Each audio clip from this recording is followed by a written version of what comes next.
কোরআনে কারিমে রব্বুল আলামিন বলেন, উল্টাপাল্টা না হওয়ার কারণ শোনো, এই পৃথিবীর বুকে যত বই কিতাব আছে, যত ধর্ম পুস্তক আছে, সব পরিবর্তন হয়েছে, তারমিম তারিফ হয়ে গেছে।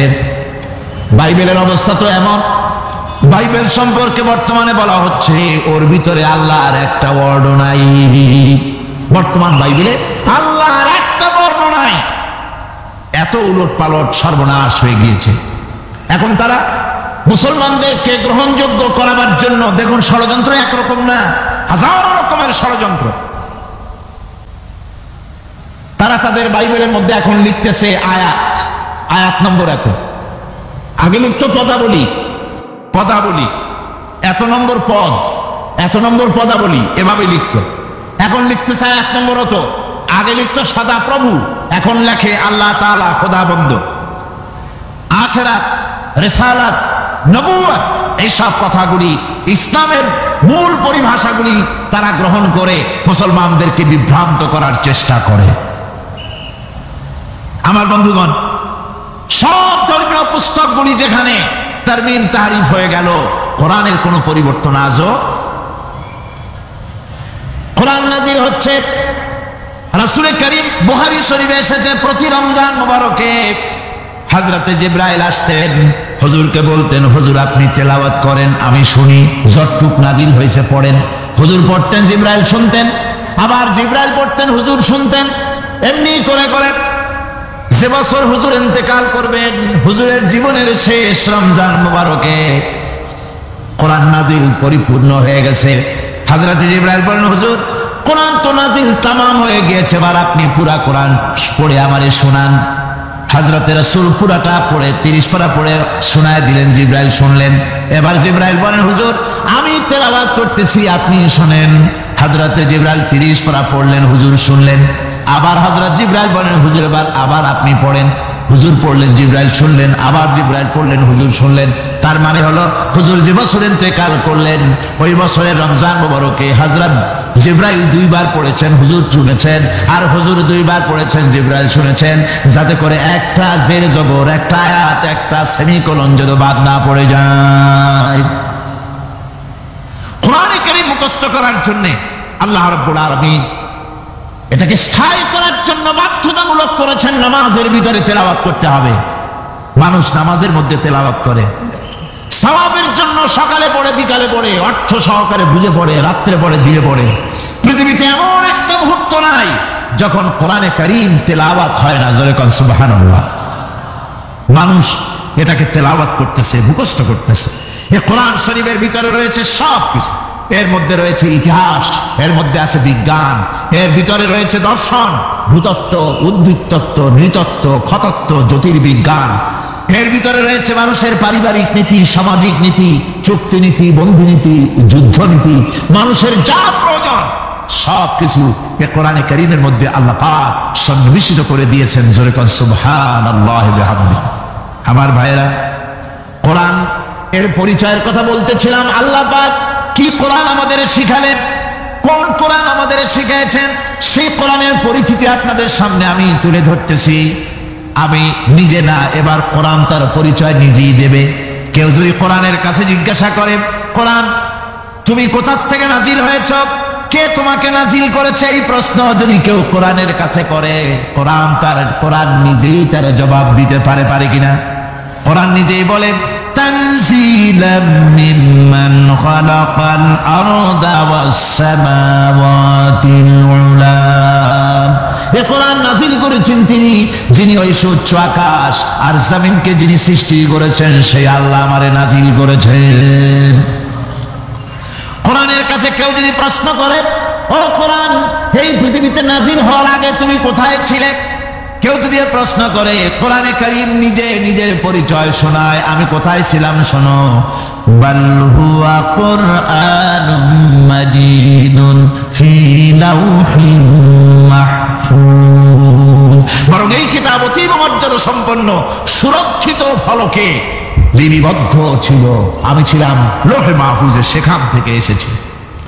যদি কেউ প্রশ্ন করে, কোরআন কি কোরআন তুমি কার উপরে অবতীর্ণ হয়েছ, জবাব কোরআন নিজেই দেয়, ওয়া আমিনু বিমা নুজিলা আলা মুহাম্মাদ ওয়া হুয়াল হাক্কু মির রাব্বিহিম।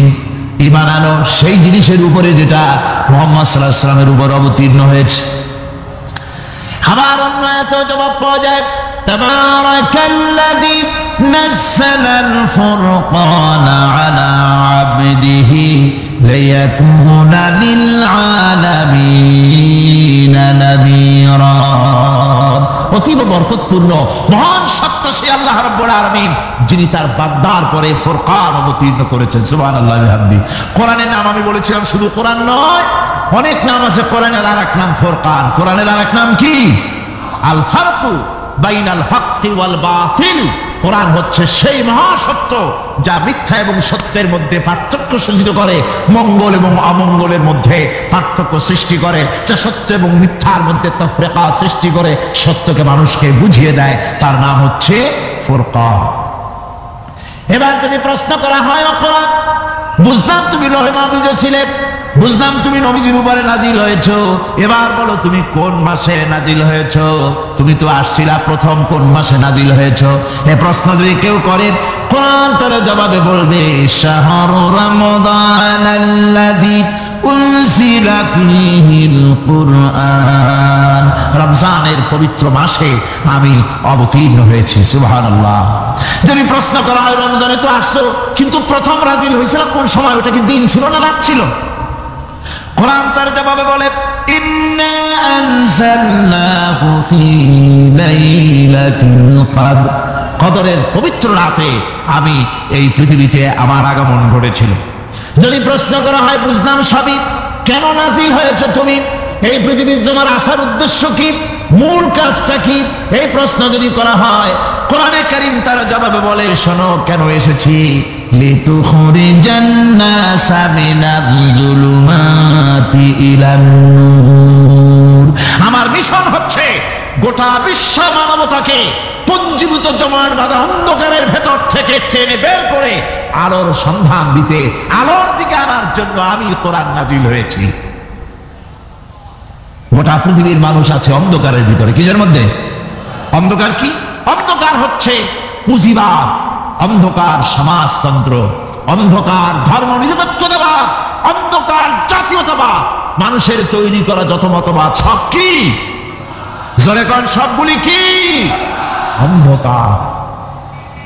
আজকে আসার সময় দেখলাম দেওয়ালে লেখা, সমাজতন্ত্র আমরা প্রতিষ্ঠা করে ছাড়বো। চিন্তা করলাম যারা লিখছেন তারা কি পাগল না ছাগল? কি আশ্চর্য কথা! এটা মাথা খারাপ, পাগল না মাথা গোল বুঝতে পারছি না। আমার বন্ধুগণ, এগুলি সব অন্ধকার। এই অন্ধকারের ভেতর থেকে মানুষগুলিকে টেনে আনবে কোরআন কিসের দিকে? আলোর দিকে।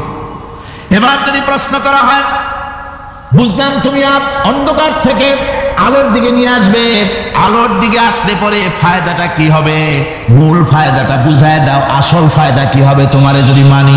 কোরআন তার জবাব দেয়, নিজের পরিচয় নিজে তুলে ধরে, ফামান তাবিআ হুদায়া ফালা খাউফুন আলাইহিম ওয়ালা হুম ইয়াহজানুন। এই কোরআনকে যদি মেনে চলো, এই কোরআনের আইন যদি মানো, সমাজে মানো, ব্যক্তিতে মানো, পরিবারে মানে, রাষ্ট্রে মানো, জীবনের সব ক্ষেত্রে সমস্ত জায়গায় যদি এই কোরআনকে মেনে চলো, ফালা খাউফুন আলাইহিম, তাহলে তোমাদের কোনো ভয় থাকবে না, ওয়ালা হুম ইয়াহজানুন, কোনো চিন্তাও থাকবে না। কিসের ভয় থাকবে না? কোরআনের আইন মেনে যদি চলো, সমাজে ও রাষ্ট্রে চুরির ভয়, ডাকাতির ভয়, জিনার ভয়, হত্যার ভয়, সন্ত্রাসের ভয়, কোনো ভয় থাকবে না। ওয়ালা হুম ইয়াহজানুন, চিন্তাও থাকবে না। খাওয়া পড়া, শিক্ষা, চিকিৎসা, বাসস্থান, এগুলির কোনো চিন্তা থাকবে না। কোরআনের সমাজে সব কিছুর গ্যারান্টি দেওয়া হবে, সবগুলি পেয়ে যাবে। এখন যদি আবার প্রশ্ন করা হয়, কোরআন বুঝতাম তোমারে মানলে পরে সব ফায়দা হবে, তাহলে এবার জবাব দাও, তোমার ভিতরে কি রাজনীতি আছে নাকি? আমি তো মানুষ, আমার রাজনীতি করা লাগে।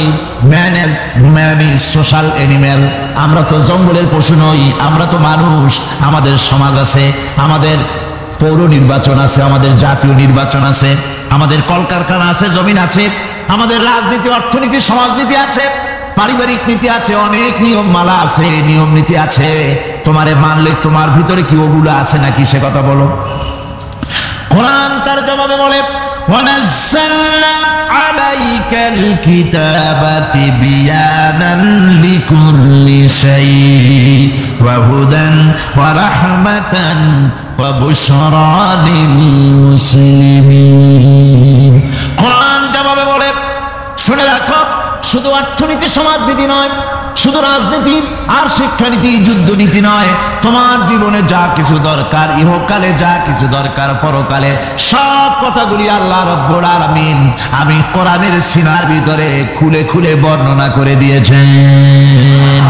সব কথা এ কোরআনে কারীমের ভিতরে রয়েছে। তোমার এমন কোনো জিনিস নাই যা তুমি কোরআনে কারীমের মধ্যে পাবে না। তোমার সমস্ত প্রয়োজন আমার বুকের মধ্যে আল্লাহ দিয়ে দিয়েছেন। বিজ্ঞান আছে, দর্শন আছে, ইতিহাস আছে, সব আছে এর মধ্যে। তবে কোরআনের মধ্যে বিজ্ঞান আছে বলে আমি এটাকে বিজ্ঞানের কিতাব বলবো না, দর্শন আছে বলে দর্শনের কিতাব আমি বলবো না, রাজনীতি আছে বলে কোরআনকে আমি রাজনীতির কোনো কিতাব বলবো না। কোরআন তাহলে কি? কোরআন হচ্ছে অর্থনীতি, সমাজনীতি, রাজনীতি, পারিবারিক নীতি, মানুষের জীবনের যা কিছু প্রয়োজন, সমস্ত নীতিমালার নীতি গ্রন্থের নাম হতেছে কোরআনে কারীম। সমস্ত নীতিমালার নীতি গ্রন্থ কোরআন। এখানে রয়েছে সব কিছুর উৎস, যেটা গ্রহণ করলে পরে মানুষ আরামে থাকতে পারবে। অমুসলিম নাগরিক বৃন্দ তাদের নাগরিক মর্যাদা পাবে। মুসলমান, কৃষক, নারী, চিকিৎসা, কৃষিবিদ, সাধারণ মানুষ, রং, বর্ণ, ভাষা নির্বিশেষে গোটা মানব সভ্যতা আরামে বাস করতে পারবে। পশু পাখিও আরামে থাকবে, গাছপালাও আরামে থাকবে। যেহেতু নির্দেশ হয়েছে বিনা প্রয়োজনে গাছের পাতাটিও ছিল না। ইসলামের সমাজ যদি চালু হয়, গাছেরাও আরাম পাবে, পাহাড়ও আরাম পাবে। চট্টগ্রামের লোকেরা যেভাবে পাহাড় কাটা আরম্ভ করেছে, এটা বড় দুঃখজনক। জুমলায় মোতারেজা একটা বলে দিল, অপ্রাসঙ্গিক হলেও জরুরি কথা। আপনারা পাহাড় কাটতেছেন না, আপনাদের নিজেদের পায়ে নিজেরা কুড়াল মারতেছেন।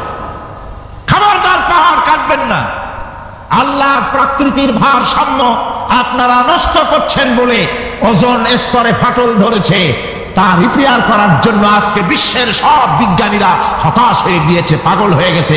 কেমনে এই ওজোন স্তরের ফাটলকে রিপেয়ার করব? ওজোন স্তরটা কি?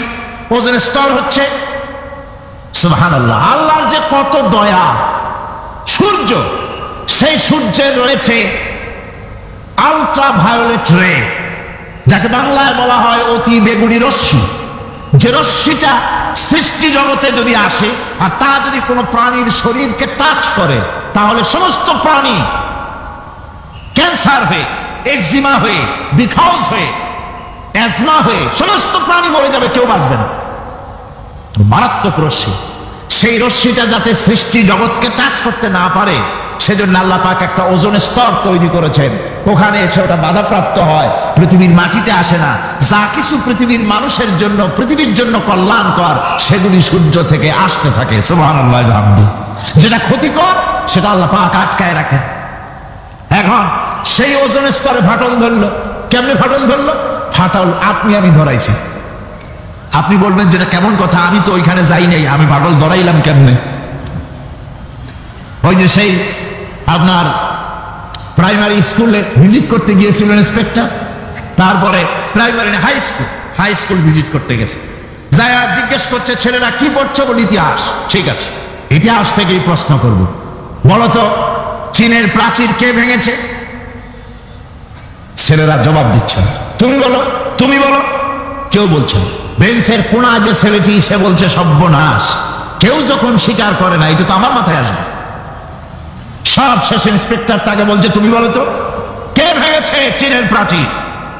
কয় স্যার, গ্রামে আমার দুষ্টমির যথেষ্ট বদনাম আছে, কিন্তু চীনের প্রাচীর ভাঙার মতো দুষ্কর্ম আমি করি নাই। ইন্সপেক্টর খুব রেগে গেলেন, মাস্টারের দিকে তাকালেন, এই বুঝি আপনার ইতিহাস পড়ানো? মাস্টার ইন্সপেক্টরের বিরক্তি ভরা মুখ দেখে বলছেন স্যার রাগ করবেন না, এসব ছাত্র তো আমার, ওদের অবস্থা তো আমি জানি। আপনি আসছেন ঢাকা থেকে, আপনি জানবেন কি? আমি হলপ করে বলতে পারি আমার ক্লাসের কোন ছাত্র চীনের প্রাচীর ভাঙে না। ইন্সপেক্টর রাগ হইয়া চলে গেছে হেডমাস্টারের রুমে, যায় বলছে যে আমি আপনার স্কুলের গ্রামকে আমি নাকচ করে দেব, মঞ্জুরি আমি ক্যান্সেল করে দেব। কেন? এই অবস্থা। হেডমাস্টার বলছে স্যার রাগ করবেন না, আপনার জন্য কিছু টাকা পয়সাও রাখছি হাদিয়া। বড় একটা চর্বিযুক্ত খাসিও জবাহ করা হয়েছে, পুকুর থেকে রুই মাছ তোলা হয়েছে। তারপরেও আমার ছাত্ররা, টিচাররা বলার পরেও যদি আপনার সন্দেহ হয়ে থাকে যে আমার ছাত্ররাই ভাঙছে, তো ওই আপনি অসন্তুষ্ট হবেন না, রাগ করবেন না। স্যার ওই প্রাচীর ভাঙতে যা খরচ লাগে আমি কিছু খরচ দেবো, তো আপনি রাগ করেন না। এখন চিন্তা করেন, স্কুলের ছাত্র থেকে শুরু করে হেডমাস্টার পর্যন্ত জ্ঞানের বহর। তো বলতেছিলাম আপনি আমি ওজন স্তরে ফাটল ধরিয়েছি, তার অর্থ এই নয় যে আপনারা গিয়ে ওখানে কুড়াল মারিয়ে ওটারে ভাঙছেন। তাহলে ওটা কি হয়েছে? কোরআনে কারিমে রব্বুল আলামিন বলেন ওয়ামা আসাবাকুম মিন মুসিবাতিন ফাবিমা কাসাবাত আইদিকুম ওয়া ইয়াফু আন কাসীর। যত বিপদ তোমাদের উপর আরোপিত হয়, সমস্ত বিপদ তোমাদের দুই হাতের কামাই করা। কে বলছেন? আল্লাহ পাক। ওজন স্তরে ফাটল ধরেছে, এটা বিপদ। বিশ্বের সমস্ত মানব সভ্যতা, সৃষ্টি জগতের জন্য বিপদ। এই বিপদের জন্য দায়ী পৃথিবীর মানুষ। কিরকম? সেটা হচ্ছে গাড়ির পেছন থেকে যে কালো ধোঁয়া বের হয়, কল কারখানার চিমনি থেকে যে কালো ধোঁয়া বের হয়, এই কালো ধোঁয়াগুলি, তারপরে সমস্ত কেমিক্যাল উইপেন সেগুলি যে টেস্ট করা হয়, তার রিয়াকশন ইত্যাদি, এই কালো ধোঁয়া এবং সমস্ত মারণাস্ত্রগুলি এক্সপেরিমেন্ট করার সমস্ত এই রিয়াকশনগুলি সবগুলি গিয়ে ওই ওজন স্তরে ফাটল ধরিয়ে দিয়েছে। আস্তে করে পাতলা হয়ে এটা ফেটে গিয়েছে, অতি বেগুনি রশ্মি আসা শুরু করেছে। এটাকে বন্ধ করার জন্য বিজ্ঞানীরা আজ মরিয়া হয়ে গিয়েছে। ইনশাআল্লাহ আল্লাহ পাক তার বিজ্ঞানীদের মানুষের মাথায় বুদ্ধি এনে দিবেন, রিপেয়ারও হয়ে যাবে ইনশাআল্লাহ। সবাই বলেন ইনশাআল্লাহ। তাহলে বললাম কেন এ কথাটা? এই জন্য বললাম যে কোরআনে কারীমের মধ্যে আল্লাহ রাব্বুল আলামিন সব কথা বলে দিয়েছেন, কোনো কথা বাদ রাখেন নাই। পাহাড়গুলি ভেঙে আমরা ক্ষতি করতেছি, গাছগুলি কেটে আমরা ক্ষতি করতেছি, প্রকৃতির ভারসাম্য নষ্ট করে দিচ্ছি, ফলে সমুদ্রের পানি স্ফীত হচ্ছে, ভূমিকম্প বাড়তেছে, ঘূর্ণিঝড় হচ্ছে, টর্নেডো হচ্ছে, পৃথিবী বিধ্বস্ত হয়ে যাচ্ছে, ক্লাইমেটের পরিবর্তন আসছে। আজকে পৌষ মাস, এটা কি মাস? কত তারিখ? দেখেন বাংলা ভাষাকে কত মহব্বত করি। যদি বলি আজকে ডিসেম্বরের কত তারিখ, গড় গড় করে মুখস্থ হয়ে যাবে। বাংলারে খুব ভালোবাসি, মাসটার তারিখ বলতে পারলাম না, দুঃখিত। এই হলো আমাদের ভালোবাসা। আজকে পৌষ মাসের অর্থেও শেষ হয়ে যাচ্ছে, অথচ মনে হচ্ছে শীত যেন তার শ্বশুর বাড়ি বেড়াতে গেছে। এই যে অবস্থা, এই অবস্থা শুধু বাংলাদেশে নয়, গোটা পৃথিবীতে ক্লাইমেটের একটা বিরাট পরিবর্তন আসতেছে, একটা বড় রকমের পরিবর্তন আসতেছে। এর কারণ হচ্ছে পৃথিবীর মানুষেরা নিজেরাই প্রকৃতির ভারসাম্যকে নষ্ট করে দিয়েছে। এই ভারসাম্য নষ্ট হওয়ার কারণে আবহাওয়ার পরিবর্তন হচ্ছে, সামুদ্রিক জলোচ্ছ্বাস বাড়তেছে, ভূমিকম্প, আগ্নেয়গিরি ইত্যাদি হচ্ছে এবং পৃথিবীর মানুষ বিধ্বস্ত হচ্ছে। বলতেছিলাম এ কোরআনে কারীমের মধ্যে আল্লাহ পাক সব কথা বলে রেখেছেন। যদি জানতাম, বুঝতাম, তাহলে এই অবস্থার সৃষ্টি হতো না।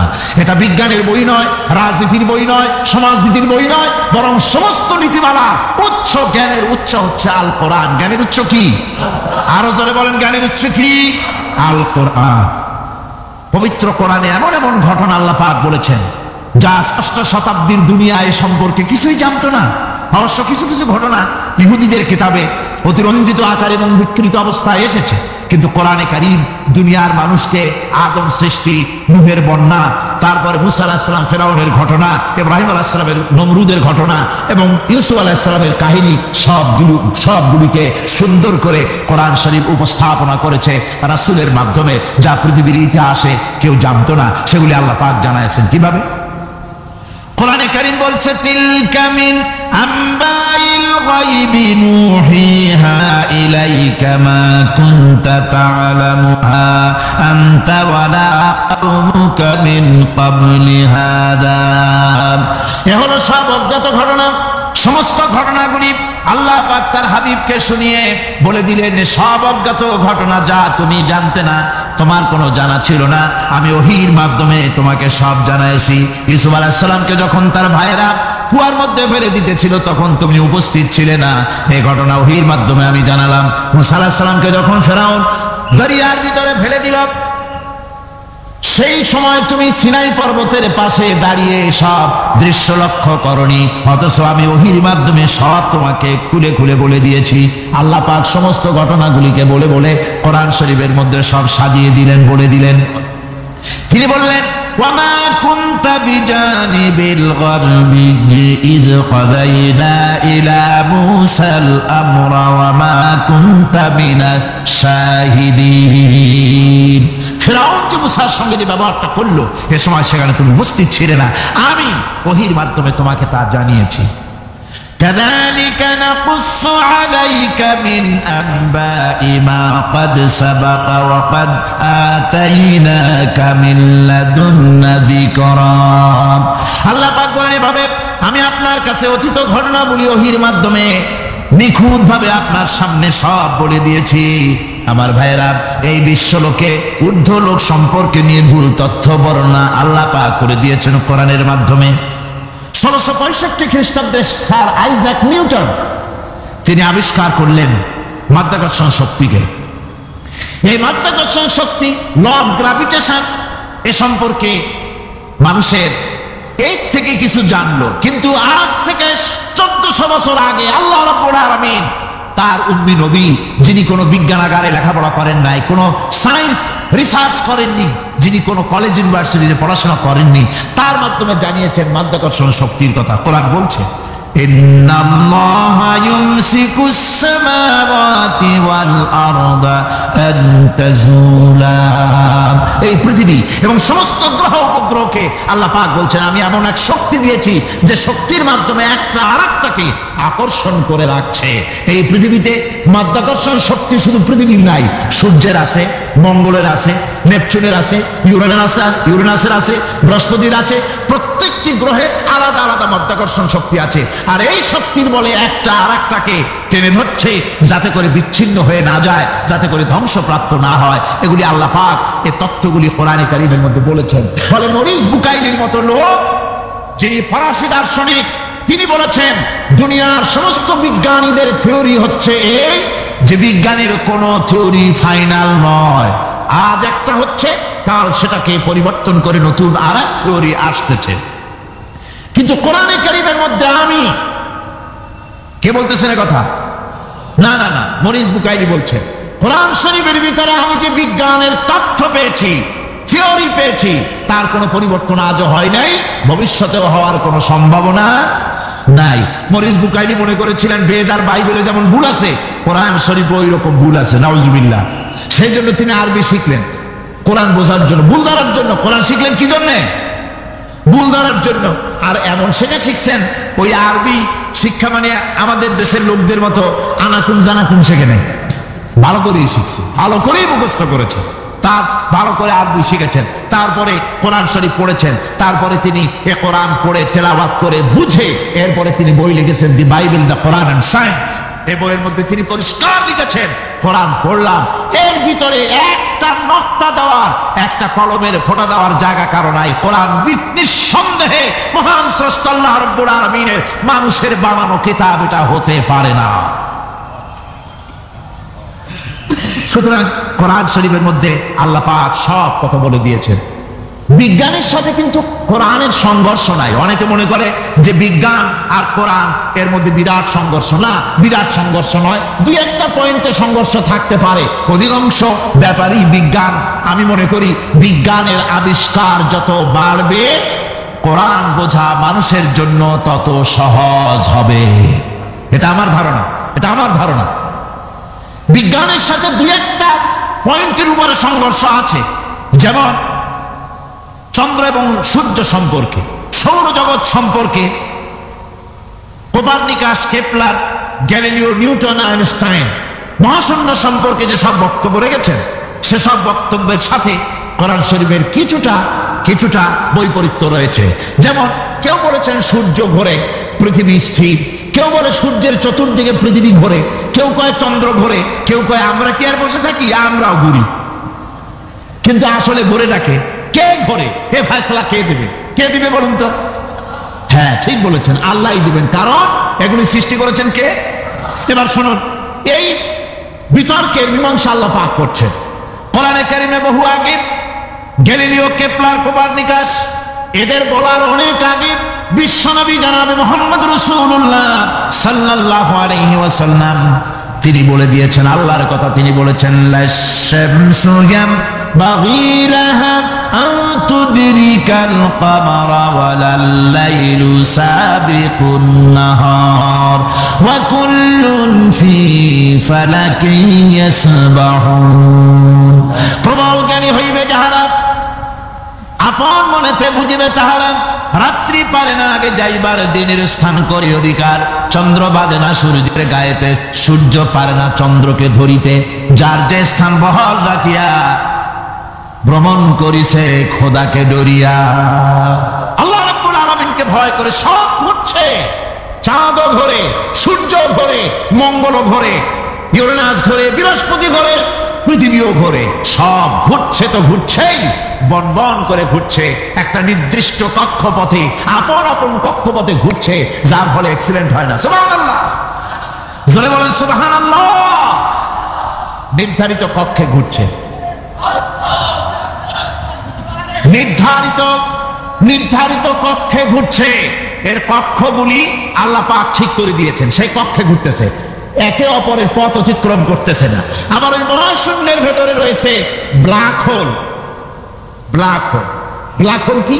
ব্ল্যাক হোল হচ্ছে একটা বিরাট অন্ধকার গহ্বর, একটা মৃত্যুকূপ। এত বড় বিরাট ব্ল্যাক হোল মহাশূন্যে আছে, বিজ্ঞানীরা হয়রান হয়ে গেছে। তার এত বড় শক্তি, সে শুধু তারা খায় না, কোন তারকা ঘুরতে ঘুরতে যদি তার কাছে এসে যায় তারাকে খেয়ে ফেলে। কোন আলো যদি কাছে আসে, আলো শুষে নিতে নিতে আলো যার থেকে এসেছে সেটাকেও শেষ করে ফেলে। এ ধরনের একটা দারুণ আকর্ষণী শক্তি তার মধ্যে আল্লাহ সৃষ্টি করেছেন। একটা ব্ল্যাক হোল আছে মহাশূন্যের ভিতরে।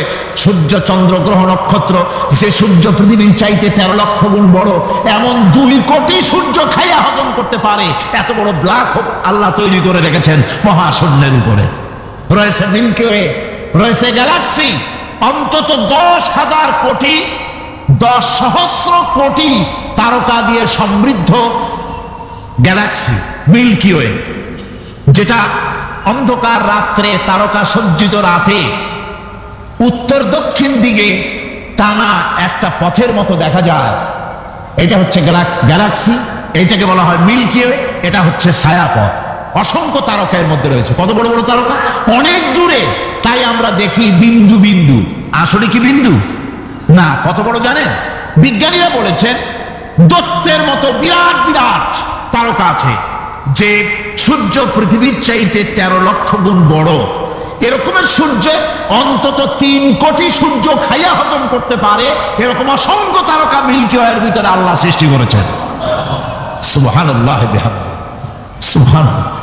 আর মানুষ লাফায়, 4 গুণ মানুষ খালি লাভ দেয়, মোষ কতগুলো রাখা, কোন আনন্দে লাফা। কি শক্তি তোমার! মহাশূন্যের তুলনায় এই পৃথিবীর অবস্থান কি জানেন? এই জন্য যত বেশি পড়াশোনা করবেন মাথা নত হয়ে যাবে। কমিউনিস্ট হয় ছাগলেরা, বুদ্ধিমান কোনোদিন কমিউনিস্ট হয় না। কারা কমিউনিস্ট হয়? ছাগলগুলি, যাদের আকল নাই, যাদের জ্ঞান নাই, বুদ্ধি নাই, ওরাই কমিউনিস্ট হয়। কোন চিন্তাবিদ, কোন বিজ্ঞানী কমিউনিস্ট হয় না। মাথা নত হয়ে যায়, আল্লাহর এই সৃষ্টি দেখে পাগল হয়ে যায়। নিঃসন্দেহে আল্লাহ আছেন, নইলে পরে এগুলি হয় কি করে? আমি চিন্তা করি পাই না কমিউনিস্ট হয় কেমন, কতখানি পাগল হইলে হয়। ছোট্ট একটা রুমাল দেখলে মনে করি কোন তাঁতি এটারে বানাইছে। একটা এই কি জানি কয় মাইক দেখলে মনে করি কেউ এটাকে বানাইছে। টেবিল দেখলে মনে করি কেউ বানাইছে। ফ্রিজ দেখলে মনে করি বানাইছে কেউ। একটা সুই দেখলে মনে করি কেউ এটাকে বানাইছে।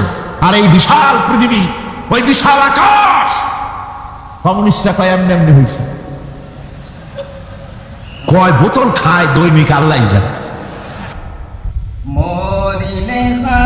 দিছে না আমার দায় ওরে জাদুদন মরিলে খান দিছে না আমার দায় মরিলে খান দিছে না আমার দায় ওরে জাদুদন মরিলে খান দিছে না আমার দায় সূরা ইয়াসিন পাঠ করিও বসিয়া কাঁচায় আমার প্রাণ যাওয়ার বেলায় হায় রে হায় সূরা ইয়াসিন পাঠ করিও বসিয়া কাঁচায় আমার প্রাণ যাওয়ার বেলায় হায় রে হায় মরণ কালে পড়ি না যেন শয়তানের দুকায় ওরে জাদুদন মরিলে খান দিছে না আমার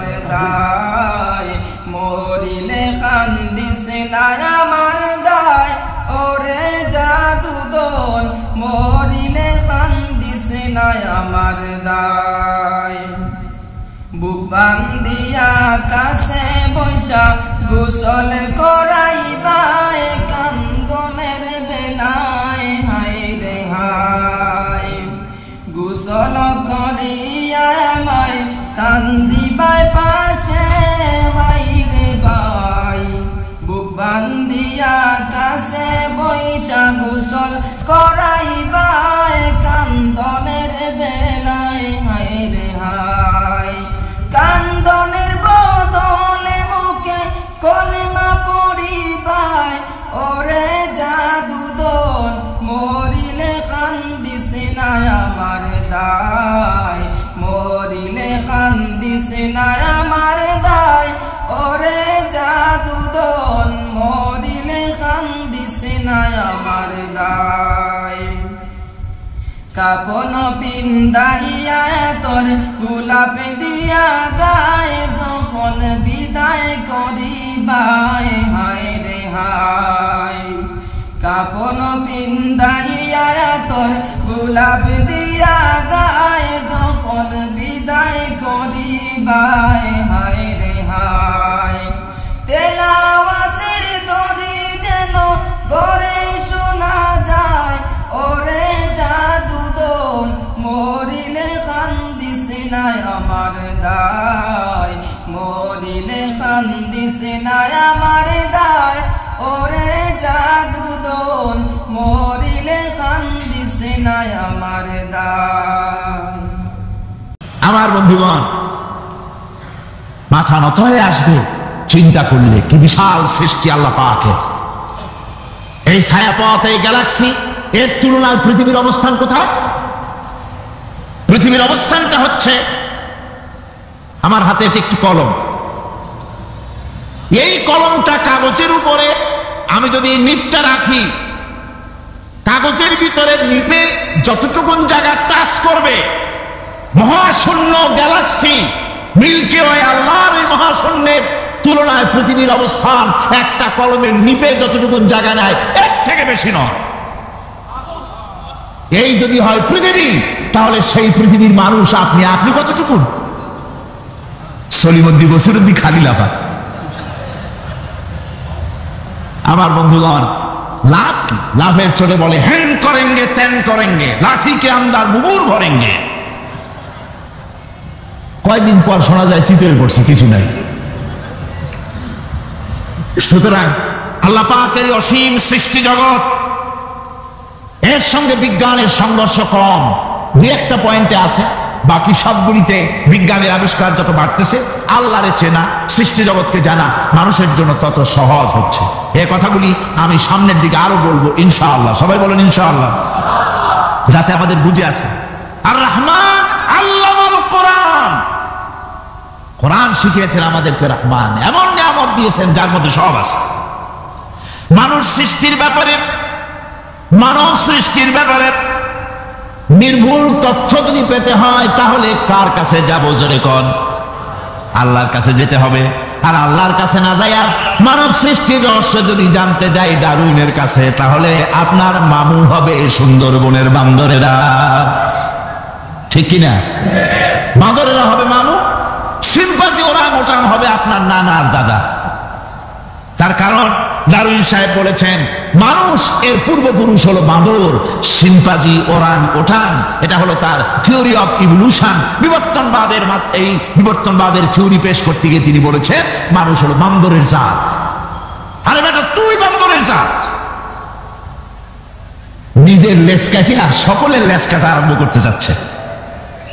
কি পাগলের পাগল, মানুষ হয়েছে বান্দরের জাত। আশ্চর্য কথা। কেমনে কইলে?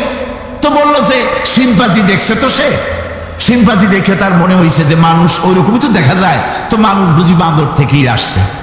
আমি বলি পৃথিবীতে এমন পাগল আমি কোনোদিন দেখিও নাই, শুনিও নাই যে কোনো পাগল পাবদা মাছ দেখে বলেছে যে এটা হচ্ছে বোয়াল মাছের পূর্বপুরুষ। টাকি মাছ দেখে কোন ছাগলও বলেছে আজ পর্যন্ত যেটা হলো শোল মাছের পূর্বপুরুষ। পুঁটি খাইতে খাইতে আস্তে আস্তে বিরাট শোলে পরিণত হয়ে গেছে, কোনো পাগলও বলেনি।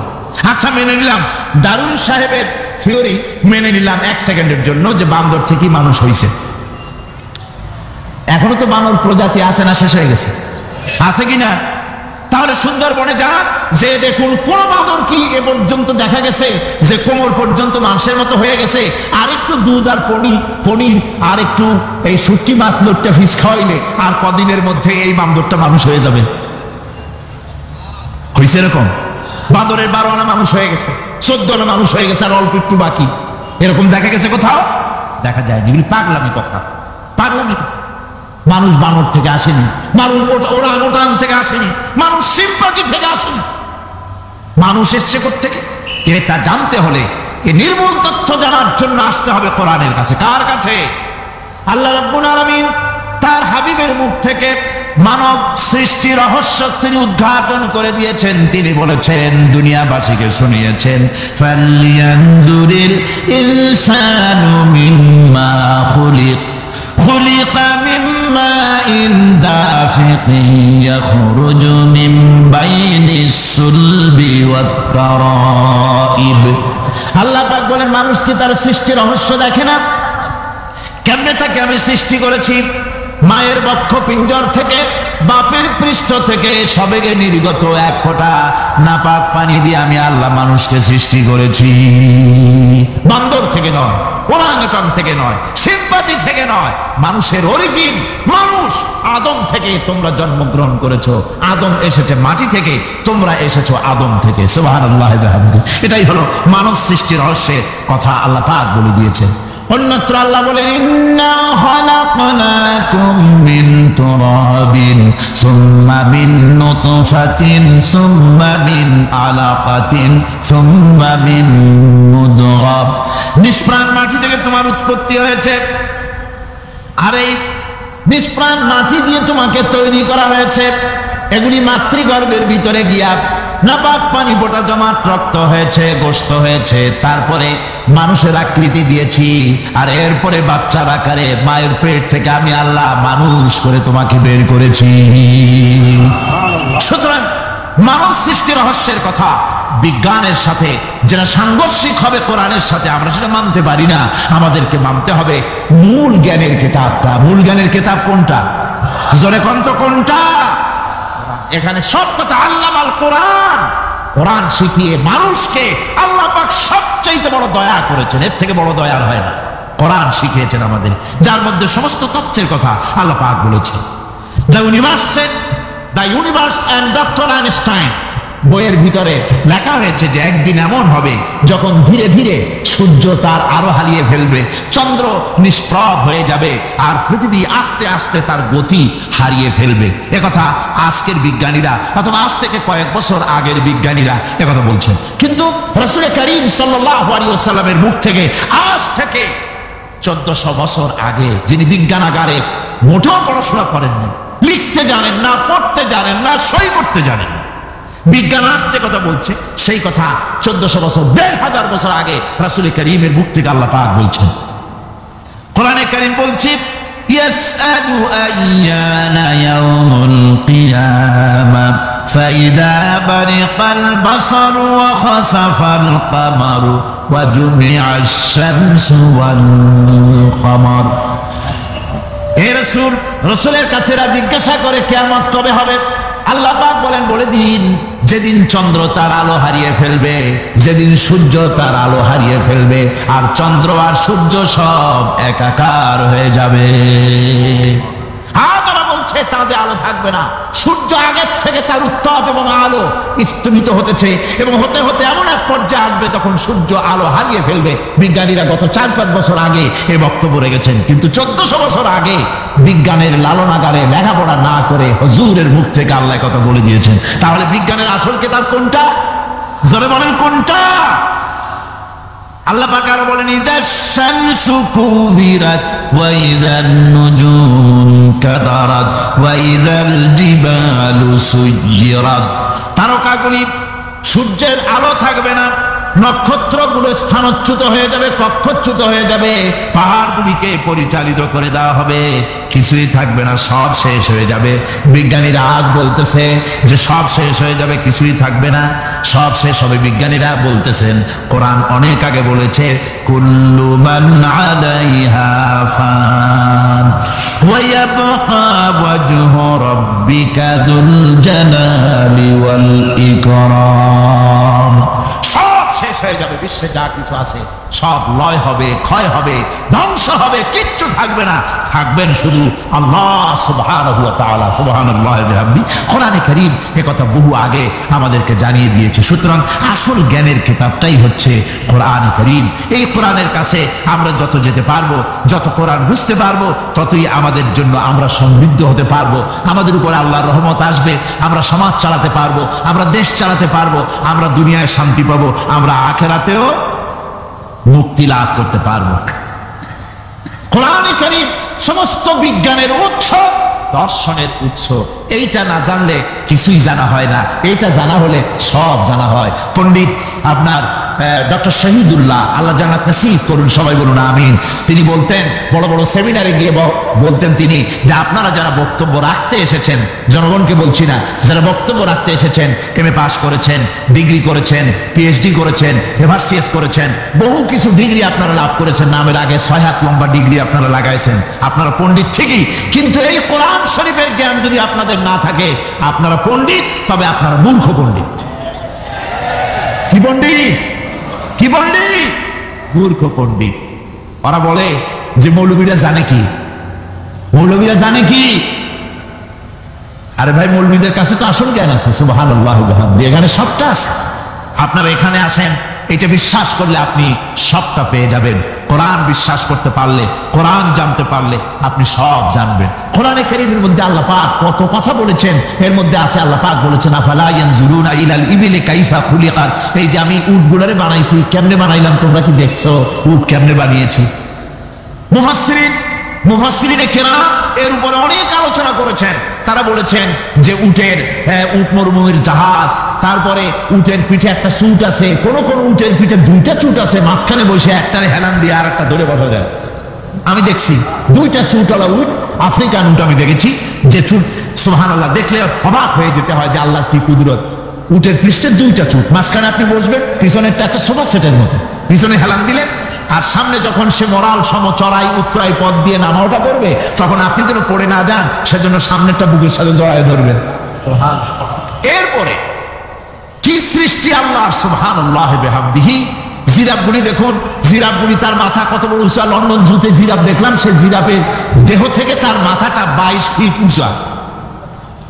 মানে সে যদি নিচে দাঁড়ায়, 3 তলা বিল্ডিং এর ছাদের উপরে নাস্তা দিলে তো নিচে দাঁড়ায় খাইতে পারে, এই অবস্থা। সেই জিরাফে পানি খাবে কেমনি? মাথা হলো অত উঁচায়, পিছনের ঠ্যাং 2টা খাটো, সামনের ঠ্যাং 2টো উঁচা, এখন পানি খাবে কেমনে? ওই মাথা নামাইতে গেলে ঠ্যাং তো অনেক উঁচা। আল্লাহ পাক এমন সুন্দর ব্যবস্থা করলেন, সামনের 2টা ঠ্যাং এভাবে সরায় দেওয়ার মতো। ও যখনই পানি খায় দেখলাম 2টা ঠ্যাং অনেক ছেড়ায় দেয়, 2 দিকে ঠ্যাং চলে যায়, তখন মাথাটা সহজে নিচে নামায় আসে, পানি খাইতে পারে। এই সুযোগগুলি আল্লাহ সুবহানাহু ওয়া তাআলা তিনি করে দিয়েছেন। ওমা কুল্লা আনিল খালকি গাফিলিন, আমি আমার সৃষ্টি জগৎ সম্পর্কে অমনোযোগী নই। সুবহানাল্লাহ ওয়া বিহামদিহি। ভল্লুকগুলি কি বিরাট বিরাট একটা ভল্লুক, সে ভল্লুক দেখেছি, কৃষ্ণ ভল্লুক দেখেছি, হাঁটতেছে মনে হয় যেন পায়ের তলায় হাফসুল করা, ঠিক জুতা পায়ের তলাটা যেমন দেখা যায় ওই রকমের তলাটা, গায়ে একেবারে পশম, লোক ওই বরফের দেশে থাকতো, সে শীত কষ্ট না পায় সেই জন্য আল্লাহ একটা কম্বল ওর গায়ে জড়াই দিয়েছে, অটোমেটিক কম্বল। সুবহানাল্লাহ। তো উট, আল্লাহ বলছেন উট কেমনে বানাইছি দেখছো? আফালা ইয়ানজুরুনা ইলাল ইবিলি কাইফা খুলিকাত, উট বানালাম কেমনে দেখেছিস? মানুষ অবাক হলো, আল্লাহ এত কথা থুইয়া উটের কথা বলছেন, কারণ নানান রকম মানুষ বলল। শেষ পর্যন্ত প্রাণীতত্ত্ববিদরা তারা আবিষ্কার করলেন মূল কারণটি। অনেক কারণ আছে আল্লাহ পাকে কথা বলার। উট তো মরুভূমির জাহাজ, তারপরে উট মানুষের অনেক উপকারে আসে, এ কথা বলা হয়েছে। প্রাণীতত্ত্ববিদরা খুঁজে খুঁজে তারা দেখতে পেয়েছে যে উটকে জবাহ করে দেখা গেছে উট সমস্ত প্রাণী বাতাস থেকে অক্সিজেন যতটা গ্রহণ করে ততটা ছেড়ে যায়, একমাত্র প্রাণী উট যে যতটা অক্সিজেন গ্রহণ করে বাতাস থেকে সবটা ছাড়ে না, 2/3 ছেড়ে দেয়, 1/3 তার লাংসের পাশে রাখার জন্য আল্লাহ পাক একটা চেম্বার তৈরি করেছেন। ওই চেম্বারের ভিতরে 1/3 অক্সিজেন থেকে যায়, কারণ পানিও রেখে। তার পানি রাখার জন্য রিজার্ভ ট্যাঙ্কি আছে, একটা রিজার্ভ ট্যাঙ্কি আছে, অক্সিজেন রাখার একটা চেম্বার আছে। এগুলি কেন? এই জন্য যে মরুভূমির ভিতরে সাইমুম শিল্পী গোষ্ঠী না, কিন্তু ঝোড়ো হাওয়া, মরুভূমির ভিতরে ঝোড়ো হাওয়া, এই ঝোড়ো হাওয়া যখন আরম্ভ হয়ে যায় তখন মানুষ বাঁচতে পারে না, মানুষ টের পাইয়া সব বাড়িতে চলে যায়। মরুভূমিতে চড়ে বেড়ায় উট, সে যাবে কোথায়? উঠতে যাওয়ার জায়গা নাই। 7 দিন 8 দিন 1 সপ্তাহ 2 সপ্তাহ পর্যন্ত এই মরুভূমিতে ঝড় চলতে থাকে, বালুর ঝড়, কিচ্ছু দেখা যায় না। ওখানে দেখছিলেন বালুর পাহাড়, কালকে আজকে দেখবেন বালুর পাহাড় এখানে চলে আসছে, এভাবে পাহাড় তৈরি হয়ে যায়, বালি উড়ায় নিয়ে যায় বাতাসে। এই বাতাসের ভিতরে বালু উঠতে থাকে সমানে, মানুষ প্রাণী কিছুই সেখানে শ্বাস করতে পারে না, বাঁচতে পারে না। উটের মতো প্রাণী যে মরুভূমিতে থাকে ও বাঁচবে কি করে? আল্লাহ সুবহানাহু ওয়া তাআলা ওর লাংসের পাশে অক্সিজেন রাখার চেম্বার করে পানির ট্যাঙ্কি তৈরি করে দিয়ে রেখে এমন কায়দা করেছেন, ও যখনই টের পায় যে ঝড় শুরু হবে, সাথে সাথে ঠ্যাং দিয়া মুখ দিয়া গর্ত করে বালুর ভিতরে মাথা ঢুকাইয়া 1 সপ্তাহ 2 সপ্তাহ থাকতে পারবে মাটির তলে, অক্সিজেনের অভাব হবে না। দেখো নাকি কিভাবে সৃষ্টি করেছি আমি এই সুন্দর উটকে, একবার দেখো, আর শুকরিয়া তোমার মাথা নত হবে। যত বড় কমিউনিস্ট হও, আল্লাহর জন্য সেজদা দিতে বাধ্য হবে যদি তোমার ঈমান এতটুকুনো থাকে। আমার ভাইরা, আল্লাহ রাব্বুল আলামিন অসংখ্য প্রাণী সৃষ্টি করেছেন এবং সবগুলির প্রয়োজন তিনি মিটিয়েছেন। সুবহানাল্লাহ পড়েন। দেখুন সমুদ্রের ভিতরে তিমি চলতেছে, বিশাল তিমি। অনেকে দেখেন নাই, কেউ কেউ দেখেছেন, আমি দেখেছি তিমি মাছ, বিশাল তিমি। এই তিমি মাছ শত শত টন ওজন, একটা তিমি 150 টন, 250 টন, 500 টন, 1000 টন, বিরাট বিরাট ওজনের তিমি মাছ। এই তিমি মাছ পানির নিচে থাকে, আবার পানির উপরেও আসে। উপরে আসবে কেমনে, নিচে যাবে কেমনে এত ওজন নিয়ে? আল্লাহ সুবহানাহু ওয়া তাআলা তার পেটের ভিতরে লক্ষ লক্ষ গ্যালন পানি ভরে, হাজার হাজার গ্যালন পানি ভরে এরকম একটা রিজার্ভ ট্যাঙ্ক তৈরি করেছে। ও যখন ডুবতে চায় তখন পিঠের উপর থেকে ডালাটা উন্মুক্ত করে দেয়, গল গল করে সমুদ্রের পানি পেটের মধ্যে ঢুকতে থাকে। পানিতে ভরে গেল, শরীরের ওয়েট দারুণ ভাবে ওয়েট ক্যারি করলো, তখন সে আস্তে করে সমুদ্রের তলায় ডুবে গেল। আবার যখন সে শ্বাস প্রশ্বাসের জন্য, অক্সিজেনের জন্য সমুদ্রের উপরে উঠতে চায়, তখন ডালাটা খুলে দিয়ে পাম্প দেয় নিজের শরীরে। পাম্প দিলে পরে তার ভিতর থেকে রক্ষিত পানির ফোর্স এত উঁচা হয়, অন্তত 10 মাইল দূর থেকে সেই পানির ফোয়ারা দেখা যায়। তিমি মাছের এই অবস্থা দেখে মানুষ তৈরি করেছে সাবমেরিন। আমি সাবমেরিনেও চড়েছি, দেখেছি দ্বিতীয় বিশ্বযুদ্ধে যে সাবমেরিন ব্যবহার করা হয়েছিল, পোর্টসমাউথে সেই সাবমেরিন আমাকে দেখানো হয়েছে, আমি দেখেছি। তাতেও ঠিক একই কায়দায় পানি ভরে পানির তলায় যায়, আবার ওঠার সময় পানি ছেড়ে উপরে চলে আসে। তিমি মাছ থেকেই মানুষ এটাকে গ্রহণ করেছে। মানুষের শিক্ষার জন্য অগণিত প্রাণী আল্লাহ সৃষ্টি করেছেন।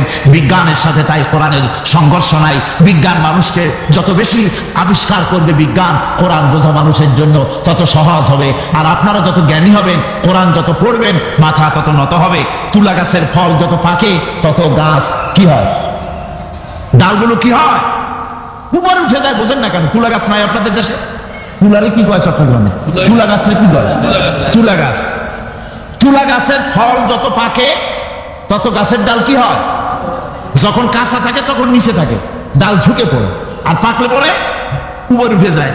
আর আম গাছের ফল যত পাকে তত ডাল কোথায় যায়? নিচে যায়। যারা মানুষের তৈরি করা এই সমস্ত জ্ঞানে যারা সমৃদ্ধ হয়, তারা ওই তুলা গাছের মতো আস্তে করে যতই জ্ঞানে বৃদ্ধ হয় ততই ডাল উপরের দিকে যায়, জ্ঞান তত হালকা হয়। আর কোরআন আমের মতো, কাঁঠালের মতো, মানুষের উপকারী এমন এক ফলের মতো, যত পাকে যত পড়ে জ্ঞান যত সমৃদ্ধ হয় ততই আল্লাহর সামনে মাথা নত হয়ে যায়। মানুষের কাছে জ্ঞান খুবই সংক্ষিপ্ত জ্ঞান, মানুষের কাছে অমা উতিতুম মিনাল ইলমি ইল্লা কালিলা, খুব সামান্যতম জ্ঞানই তোমাদেরকে দেওয়া হয়েছে, বেশি জ্ঞান আমাদের কাছে নাই।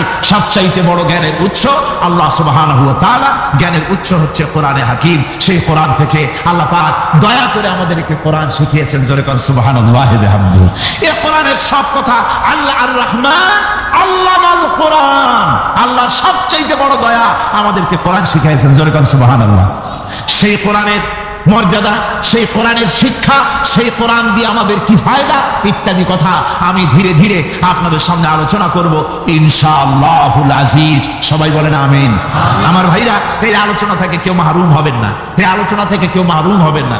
একজনে গতকাল বলেছিলাম, 3 জনকে যদি দাওয়াত দিয়ে আনেন তাহলে ফায়দাটা কি জানেন? আপনার দাওয়াতে একটা ভাই যদি অতিরিক্ত আসেন এই মাহফিলের মধ্যে ওয়াজ শোনার জন্য, কোরআন শুনলেন, কোরআনের দিকে আকৃষ্ট হলেন, নামাজি হলেন, দিনদার হলেন, পরেজগার হলেন, আপনি মরে যাবেন, কিয়ামত পর্যন্ত এই সব আল্লাহ পাক আপনার আমলনামায় লিখে দিবেন। জোরে বলেন আমিন। আরো জোরে বলেন আমিন। আল্লাহুম্মা আমিন। ربنا ظلمنا أنفسنا وإن لم تغفر لنا وترحمنا لنكونن من الخاسرين ربنا لا تزغ قلوبنا بعد إذ هديتنا وهب لنا من لدنك رحمة إنك أنت الوهاب ربنا العالمين। হাজার হাজার মুসলমান নরনারী দীর্ঘক্ষণ ধরে তোমার কোরআনের কথা শুনেছি, মেহেরবানি করে সওয়াবটুকু রাসূল করিম সাল্লাল্লাহু আলাইহি ওয়াসাল্লামের রূহ মুবারকে পৌঁছে দাও। তাম পৃথিবীর মাটির নিচে যত মুমিন মুমিনাত শুয়ে আছে, আল্লাহ তুমি মেহেরবানি করে কবরগুলিকে জান্নাতের টুকরায় পরিণত করে দাও। আমাদের মা বাপ যাদের দুনিয়া থেকে বিদায় হয়ে গেছে, আল্লাহ দয়া করে তাদেরকে জান্নাতবাসী করে নিও। রব্বিরহামহুমা কামা রব্বায়ানি সগীরা রব্বিরহামহুমা কামা রব্বায়ানি সগীরা। হে আল্লাহ তাআলা, এই মাহফিলের আয়োজন যারা করেছেন ইসলামী সমাজ কল্যাণ পরিষদকে তুমি মঞ্জুর করে নিও আল্লাহ রাব্বুল আলামিন। तमाम পৃথিবীর বুকে মুসলমানেরা যত জায়গায় বিপদে আছে, মুসিবতে আছে, আল্লাহ তুমি দয়া করে মেহেরবানি করে বিপদগ্রস্ত মুসলমানদের হামি ও নাসির হয়ে যাও রব্বুল আলামিন। এই মাহফিল আরো 3 দিন এখানে হবে বলে আমাদের প্রোগ্রাম রয়েছে, আল্লাহ বাকি 3 দিন তোমার কুদরতি নিজাম দিয়ে তুমি এটাকে পরিচালিত করে দিও আল্লাহ রব্বুল আলামিন। এই মাহফিল যারা আয়োজন করেছেন এবছর দারুণ ভাবে ঋণগ্রস্ত হয়ে তারা এই মাহফিলের ব্যবস্থা করেছেন, আল্লাহ তুমি দয়া করে তাদের ঋণ পরিশোধ করার মতো তৌফিক দিয়ে দিও। তোমার বান্দাদের দিল তাদের দিকে মাইল করে দিও রব্বুল আলামিন। এই মাহফিলের যিনি মুরব্বী হযরত মাওলানা শামসুদ্দিন সাহেবের জন্য গতকাল দোয়া করেছি, আজও করছি, গত বছরও করেছি। তোমার কাছে আমরা কাঁদতেই থাকবো, দোয়া করতেই থাকবো, যেহেতু তোমার দরজা ছাড়া আর বান্দার কোনো দরওয়াজা নাই রব্বুল আলামিন। তুমি মেহেরবানি করে আমাদের এই ভাইকে দয়া করে চক্ষুষ্মান করে দাও, তার দৃষ্টি শক্তি দয়া করে তুমি ফিরিয়ে দাও রব্বুল আলামিন। তুমি তোমার বান্দাদের দোয়া তোমার দরবারে মঞ্জুর করে নাও। মা বোনেরা কষ্ট করে প্রতিদিন আসেন, আয় আল্লাহ মা বোনদেরকেও হেদায়েত নসিব করে দাও, মা বোনদের যাতায়াত আসান করে দাও, আর তাদেরকে তোমার দিন বুঝে দিনের রাস্তায় চলার তৌফিক দিয়ে দিও। রব্বানা তাকাব্বাল মিন্না ইন্নাকা আনতাস সামিউল আলিম ওয়া তুব আলাইনা ইন্নাকা আনতাত তাওয়াবুর রহিম। সুবহান রাব্বিকা রাব্বিল ইজ্জাতি আম্মা ইয়াসিফুন ওয়া সালামুন আলাল মুরসালিন আলহামদুলিল্লাহি রাব্বিল আলামিন। বিহাক্কি লা ইলাহা সুবহানাল্লাহ।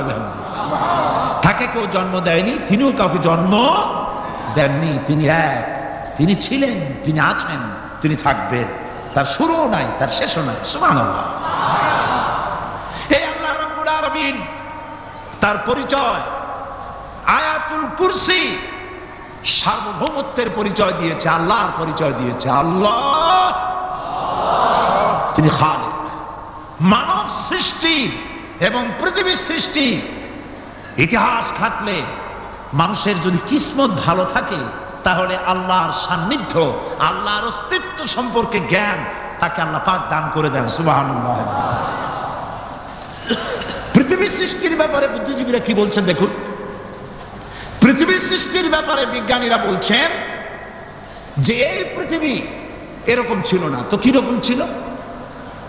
এইটা সূর্যের পাশ থেকে একটা উজ্জ্বল শক্তিশালী জ্যোতিষ্ক দারুণ ফোর্স নিয়ে যাচ্ছিল। সেই ফোর্স সহ্য করতে না পেরে সূর্যের একটি দুর্বলতম অংশ সূর্য থেকে ছিটকে মহাশূন্যে পড়ে গেল, আর ঘুরতে ঘুরতে এই পৃথিবীর অস্তিত্ব লাভ করল। বিজ্ঞানের এই কথা যদি বিশ্বাস করতে হয় তাহলে আমাকে বলতে হয় এখন তো মানুষেরা আর পৃথিবীতে ধরছে না, ঠিক কিনা? কথা বলছেন না কেন? মানুষ পৃথিবীতে এখন ধরতেছে। বিভিন্ন দেশ খালি বলতেছে মানুষ কমাও, সন্তান কমাও, বিভিন্ন পদ্ধতি গ্রহণ করো, আর মানুষ বাড়ায়ও না, অস্থির হয়ে গেছে। তো মানুষের পদবরে পৃথিবী এখন ভর্তি। এখন কেন দয়া করিয়া আর একটা জ্যোতিষ্ক সূর্যের পাশ দিয়ে গিয়া আর একটা দুর্বলতম অংশ শীতকে ফেলায় দিয়ে এরকম একটা পৃথিবী বানায় দেয় না? তার অর্থ হচ্ছে দুর্ঘটনার মধ্য দিয়ে যা হয় তা কখনো মানুষের গ্রহণযোগ্য হয় না, আর যা কিছু গ্রহণযোগ্য তা সবই পূর্ব পরিকল্পনা প্রসূত। যেমন দৃষ্টান্ত দিতে গিয়ে আমি বলি, দুটো গাড়ি মুখোমুখি হয়ে অ্যাক্সিডেন্ট করলো, কাঁচগুলো ভেঙে ভেঙে চুরমার হয়ে গেল। এই মুহূর্তে চশমায় লাগানো যায় এরকম একটা সাইজ করা কাঁচ পাওয়া যাবে কি? পাওয়া যাবে? রেলগাড়ি অ্যাক্সিডেন্ট হলো, হাজার লোহার টুকরা পড়ে গেল, এক্ষুনি একখান কোদাল, একখান খন্তা, একখানা শাবল, একখানা দা, একখানা বটি অথবা জুতোয় মারার মতো একটা ছোট্ট পিনও প্রস্তুত আকারে পাওয়া যাবে কি? তাহলে বোঝা গেল অ্যাক্সিডেন্টের মাধ্যমে যা কিছু হয় তা মানুষের গ্রহণযোগ্য নয়, যা কিছু গ্রহণযোগ্য তা সব পূর্ব পরিকল্পিত। এখন আমি বলবো বিজ্ঞানীদের কথা মতো যদি সূর্যের কোনো দুর্বলতম অংশ মহাশূন্যে পড়ে এই পৃথিবী হয়ে থাকে তাহলে এটা পরিকল্পনার ভিত্তিতেই হয়েছে। সেই পরিকল্পনাকারীর নাম কি? বলেন নাম কি? তবে আমি আপনাদেরকে নিশ্চিত করে বলতে পারি সূর্যের কোনো দুর্বলতম অংশ ছিটকে পড়ে অ্যাক্সিডেন্টের মাধ্যমে পৃথিবী হয় নাই। মহাপরিকল্পনার মাধ্যমে সৃষ্টি জগৎকে টিকে রাখার জন্য আল্লাহ রাব্বুল আলামিন আলাদাভাবে পৃথিবীকে সৃষ্টি করেছেন। বিজ্ঞানের কথার সাথে কোরআন শরীফের যদি কন্ট্রাডিকশন হয় তাহলে কার কথা মানবেন? বিজ্ঞান না আল্লাহ? জোরে বলেন বিজ্ঞান না আল্লাহ? বিজ্ঞান বলছে, কোন সময় বলে পৃথিবী ঘোরে, কেউ বলে সূর্য ঘোরে, কেউ কয় আমরাও ঘুরি। এখন আসলে ঘোরে কে? ফয়সালা কার কাছ থেকে নেবেন? আল্লাহ রাব্বুল আলামিন কোরআন শরীফের ভিতরে বলেছেন, লাশ-শামসু ইয়ামবাগি লাহা আন তুদরিকাল কমারা ওয়ালাল লাইলু সাবিকুন নাহার ওয়া কুল্লুন ফি ফালাকি ইয়াসবাহুন। প্রবল জ্ঞানী হইবে যাহারা, আপন মনেতে বুঝিবে তাহারা, রাত্রি পারে না আগে যাইবার, দিনের স্থান করি অধিকার। চন্দ্র বাদে না সূর্যের গায়েতে, সূর্য পারে না চন্দ্রকে ধরিতে, যার যে স্থান বহাল রাখিয়া ভ্রমণ করিছে খোদাকে ডরিয়া। একটি নির্ধারিত সময় সীমা পর্যন্ত আপন আপন কক্ষপথে সব দৌড়াদৌড়ি করবে, কারো সাথে অ্যাক্সিডেন্ট হবে না কারো। ওয়াকুল্লুন ফি ফালাকি ইয়াসবাহুন, যা আছে মহাশূন্যে সব ঘুরতেছে। কে বলে? বলেন সবাই, কে বলছে? কোন সূরা? সূরা ইয়াসিন। আবার শুনুন, আল্লাহ পাক ফয়সালা দিচ্ছেন ঘোরে কেডা?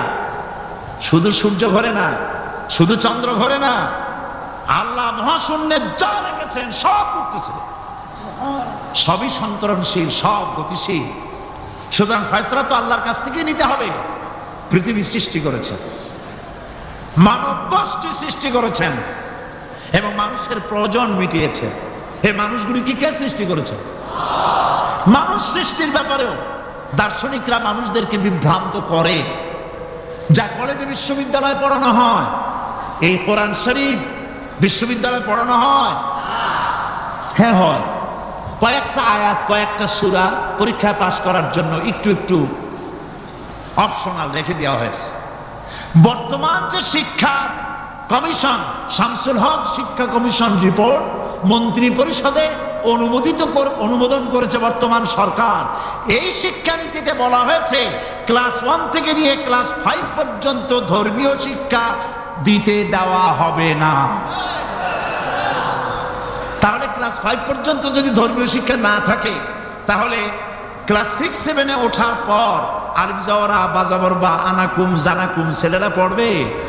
মেয়েরা পড়বে? আসল উদ্দেশ্য হলো ইসলাম থেকে জাতিকে দূরে সরাবার জন্য ষড়যন্ত্র। এই সরকারের প্রণীত শিক্ষানীতি আমরা মানি না। আপনারা মানেন? যেই মাদ্রাসা মানুষের চরিত্র সৃষ্টি করে, বর্তমান সরকার সেই মাদ্রাসাগুলি একটা একটা করে ধ্বংস করার পরিকল্পনা গ্রহণ করেছে। সুতরাং আসল শিক্ষা হলো কোরআনের কাছে। আসল শিক্ষা কোথায়? কোরআনের কাছে। কোরআন যদি শিখানো হতো, কোরআন যদি শেখানো হতো কলেজে বিশ্ববিদ্যালয়, তাহলে গতকাল চট্টগ্রাম বিশ্ববিদ্যালয় থেকে যেসব ছেলেরা বিশ্ববিদ্যালয় কর্তৃপক্ষ কর্তৃক বরাদ্দকৃত, হাইজ্যাক করা নয়, বরাদ্দকৃত 4খানা বাস দিয়ে কোরআন শুনতে আসতে চেয়েছিল, বর্তমান সরকারের তথাকথিত সোনার ছেলেরা আসতে দিল না। কোরআন যদি তারা পড়ত, তাহলে কোরআন শরীফ শুনতে তারাও আসতো। কপাল পোড়া। জোরে বলেন কি? আরো জোরে বলেন কি? কপাল পোড়া। সব ভালো লাগে, কোরআন ভালো লাগে না। এদেরকে শিখানো হয়েছে, আরে তোমরা তো মানুষ না। বলে আমরা কি? তো তোমাদের ডারউইন বাবাজি বলে নাই, শোনো নাই? কি পড়ো টড়ো তোমরা, বুদ্ধি শুদ্ধি রাখো না। ডারউইন বলেছে, থিওরি অফ ইভলিউশনের মধ্যে বলেছেন মানুষ মানুষ না। বলে কি? মানুষ হলো বান্দর। কপাল পোড়া। কি কপালে লেখা থাকে? কাজে কামে প্রকাশ হয়ে যায়। ডারউইন বলল মানুষ মানুষ না। আর ফ্রয়েড বললেন মানুষ হলো মানুষ মানুষই ঠিক, তবে মানুষ হলো সেক্স সর্বস্ব জীব। সেক্স সমস্যার সমাধান করলে মানুষের সব সমস্যার সমাধান হয়ে যাবে। কার্ল মার্কস বললেন মানুষ হলো পেট সর্বস্ব জীব, পেট সমস্যার সমাধান করে দিলে সব সমস্যা শেষ। আর ডারউইন বললেন মানুষ মানুষই না, মানুষ কি? বলে বান্দর। ওরাং ওটাং শিম্পাঞ্জি আর ব্যাং থেকে মানুষের উৎপত্তি হয়েছে। আমি যখন জীবনের প্রথম শিম্পাঞ্জি দেখলাম, ওরাং ওটাং দেখলাম, তখন আমি মনে করেছি যে ডারউইন খামোখা ভুল করে নাই। এইটা দেখেই ও মনে করেছে যে এই হচ্ছে আমার মাতামহের গোষ্ঠী, এ হলো পিতামহের গোষ্ঠী। আপনারা একটু মাথা কাটায় চিন্তা করেন, মানুষ যদি বান্দর থেকে হবে, আজও বানর ফরেস্ট এরিয়া আছে কিনা বাংলাদেশে? চিল্লায় বলেন আছে কিনা? তো মানুষ যদি বান্দর থেকেই হবে, আপনারা কি কোনোদিন দেখেছেন যে একটা বান্দরের কোমর পর্যন্ত মানুষের মতো হয়ে ছাড়ছে? আর কিছুদিন গেলেই পুরা মানুষ হয়ে যাবে। গলা পর্যন্ত মানুষের মতো হয়ে গেছে, আর কদিন গেলেই মানুষ হয়ে যাবে। দেখছেন কখনো? আচ্ছা আপনারা বলেন, পাবদা মাছ আপনারা চট্টগ্রামে কি বলেন? পাবদাই বল। পাবদা মাছ দেখতে কি মাছের মতো লাগে? বোয়াল মাছের মতো। কোন পাগলে কি বলছে কথা যে বোয়ালের পূর্বপুরুষ পাবদা? পাবদাগুলি পুটি টুটি খাইয়ে খাইয়ে আস্তে আস্তে বোয়াল হয়ে গেছে, এ কথা কেউ বলে? আচ্ছা শোলের যে ছোট সাইজ, শোল মাছ, গজাল মাছ, এর যে ছোট্ট সাইজ ভর্তা করে খায়, শুটকি বানায় খায়, ওগুলোর কি বলে? টাকি মাছ। এই টাকি মাছ দেখতে শোল মাছের মতো। কেউ পাগলকে আজ পর্যন্ত বলেছে যে শোল মাছের পূর্বপুরুষ টাকি, টাকিগুলা সার মার খাইয়া আস্তে আস্তে শৌলে পরিণত হয়ে গেছে? কেউ বলেছে? ডারউইন কয় বোতল খাইয়েছে এই মতবাদ লিখছে আল্লাহ ভালো জানে। যে বান্দরের থেকে মানুষ আবিষ্কার হয়েছে, নাউজুবিল্লাহ। এগুলি পড়ানো হয় কলেজে, বিশ্ববিদ্যালয়, তাই আমাদের সোনার ছেলেরা বান্দরামি করে। ওদের যদি পড়ানো হইতো তোমরা বান্দরের গোষ্ঠী নও, তোমরা মানুষ, মর্যাদা কার বেশি, বান্দরের না মানুষের?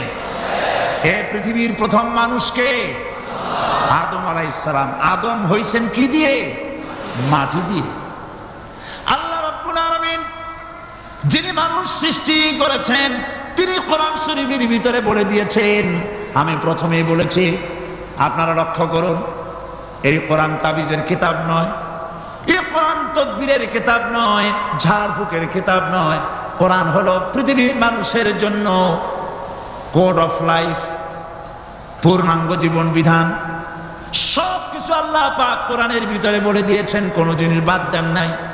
আপনি আমি কেমনে সৃষ্টি হয়েছে আল্লাহ পাক কোরআনের ভিতরে বলেছেন, ইন্না খালাকনাকুম মিন তুরাবিন সুম্মা মিন নুতফাতিন সুম্মা মিন আলাকাতিন সুম্মা মিন মুদগা। নিষ্প্রাণ মাটি দিয়ে তোমাকে উৎপন্ন করা হয়েছে, নিষ্প্রাণ মাটি উপাদান দিয়ে তোমাকে তৈরি করা হলো। মায়ের পেটের ভিতরে এক ফোঁটা নাপাক পানি জমাট রক্তে পরিণত হয়ে গেল, জমাট রক্ত আস্তে করে গোশতপিণ্ড হলো, গোশতপিণ্ডকে সুন্দর করে সাজায়া হাড্ডি গুড্ডি বানায়া স্ট্রাকচার তৈরি করে তার উপরে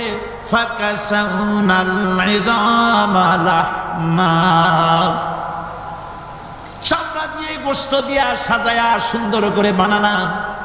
আল্লাহর পরিচয় শুনুন, আল্লাহ আমার কেমন আল্লাহ। মায়ের পেটের ভিতরে সন্তান বানায়া এরপরে যখন রূহ দেওয়া হয়েছে, ক্ষুধা লেগেছে, খাবারের প্রয়োজন হয়েছে, আল্লাহ রাব্বুল আলামিন ওই কচি বান্দা মায়ের পেটে বসে কি খাবে সেজন্য তার মা চিন্তা করে নাই, বাবা চিন্তা করে নাই, সরকার চিন্তা করে নাই।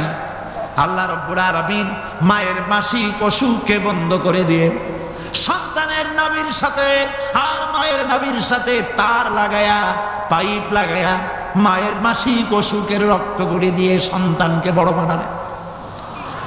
মুখ দিয়া এই রক্ত পান করালেন না, মুখটাকে পবিত্র রেখে দিলেন যাতে করে পৃথিবীতে আসার পর ওই মুখ দিয়া আল্লাহ রাব্বুল আলামিনের জিকির করতে পারো। সন্তান মায়ের ভিতরে পেটের ভিতরে বড় হলো, আল্লাহ রাব্বুল আলামিন বলেন মাস দিন যখন পুরা হয়ে গেল, সুম্মা নুখরিজুকুম তিফলা, বাচ্চার আকারে পৃথিবীতে নিয়ে আসলাম। এখন খাবা কি? পৃথিবীতে যখন বাচ্চা এলো তখন তার পেটের সাথে যে সংযোগ ছিল মায়ের নাভির সাথে আর সন্তানের নাভির সাথে, সেই সংযোগ তার আর কি থাকলো? কি করুন, কেটে দেওয়া হলো। লক্ষ্য করুন, খাবারের জন্য একটি মাত্র পাইপ আল্লাহ লাগাইছিলেন, পৃথিবীতে সন্তান আসার সঙ্গে সঙ্গে পাইপটা কেটে দেওয়া হলো। এবার কি খাবে? আল্লাহ রাব্বুল আলামিন মায়ের বুক থেকে সন্তানের জন্য এবার সিঙ্গেল সিগন্যাল, তার জন্য সিঙ্গেল কোন লাইন যেটা ছিল কেটে দিয়া মায়ের বুক থেকে সন্তানের জন্য ডাবল লাইন আল্লাহ চালু করে দিলেন। এমন দুধ বানায় দিলেন যা শুধু খাবার নয়, শুধু ফুড ভ্যালু নয়, এই দুধের ভিতরে ক্যালসিয়াম, এর মধ্যে ভিটামিন, এর মধ্যে আয়রন, এর মধ্যে মেডিসিন। দুনিয়ার এই সন্তান ছিল ফি কারারিন মাকিন, সুরক্ষিত জায়গার ভিতরে ছিল, কোনো পলিউশন সেখানে যেতে পারতো না, রোগের জার্ম সেখানে যেতে পারতো না।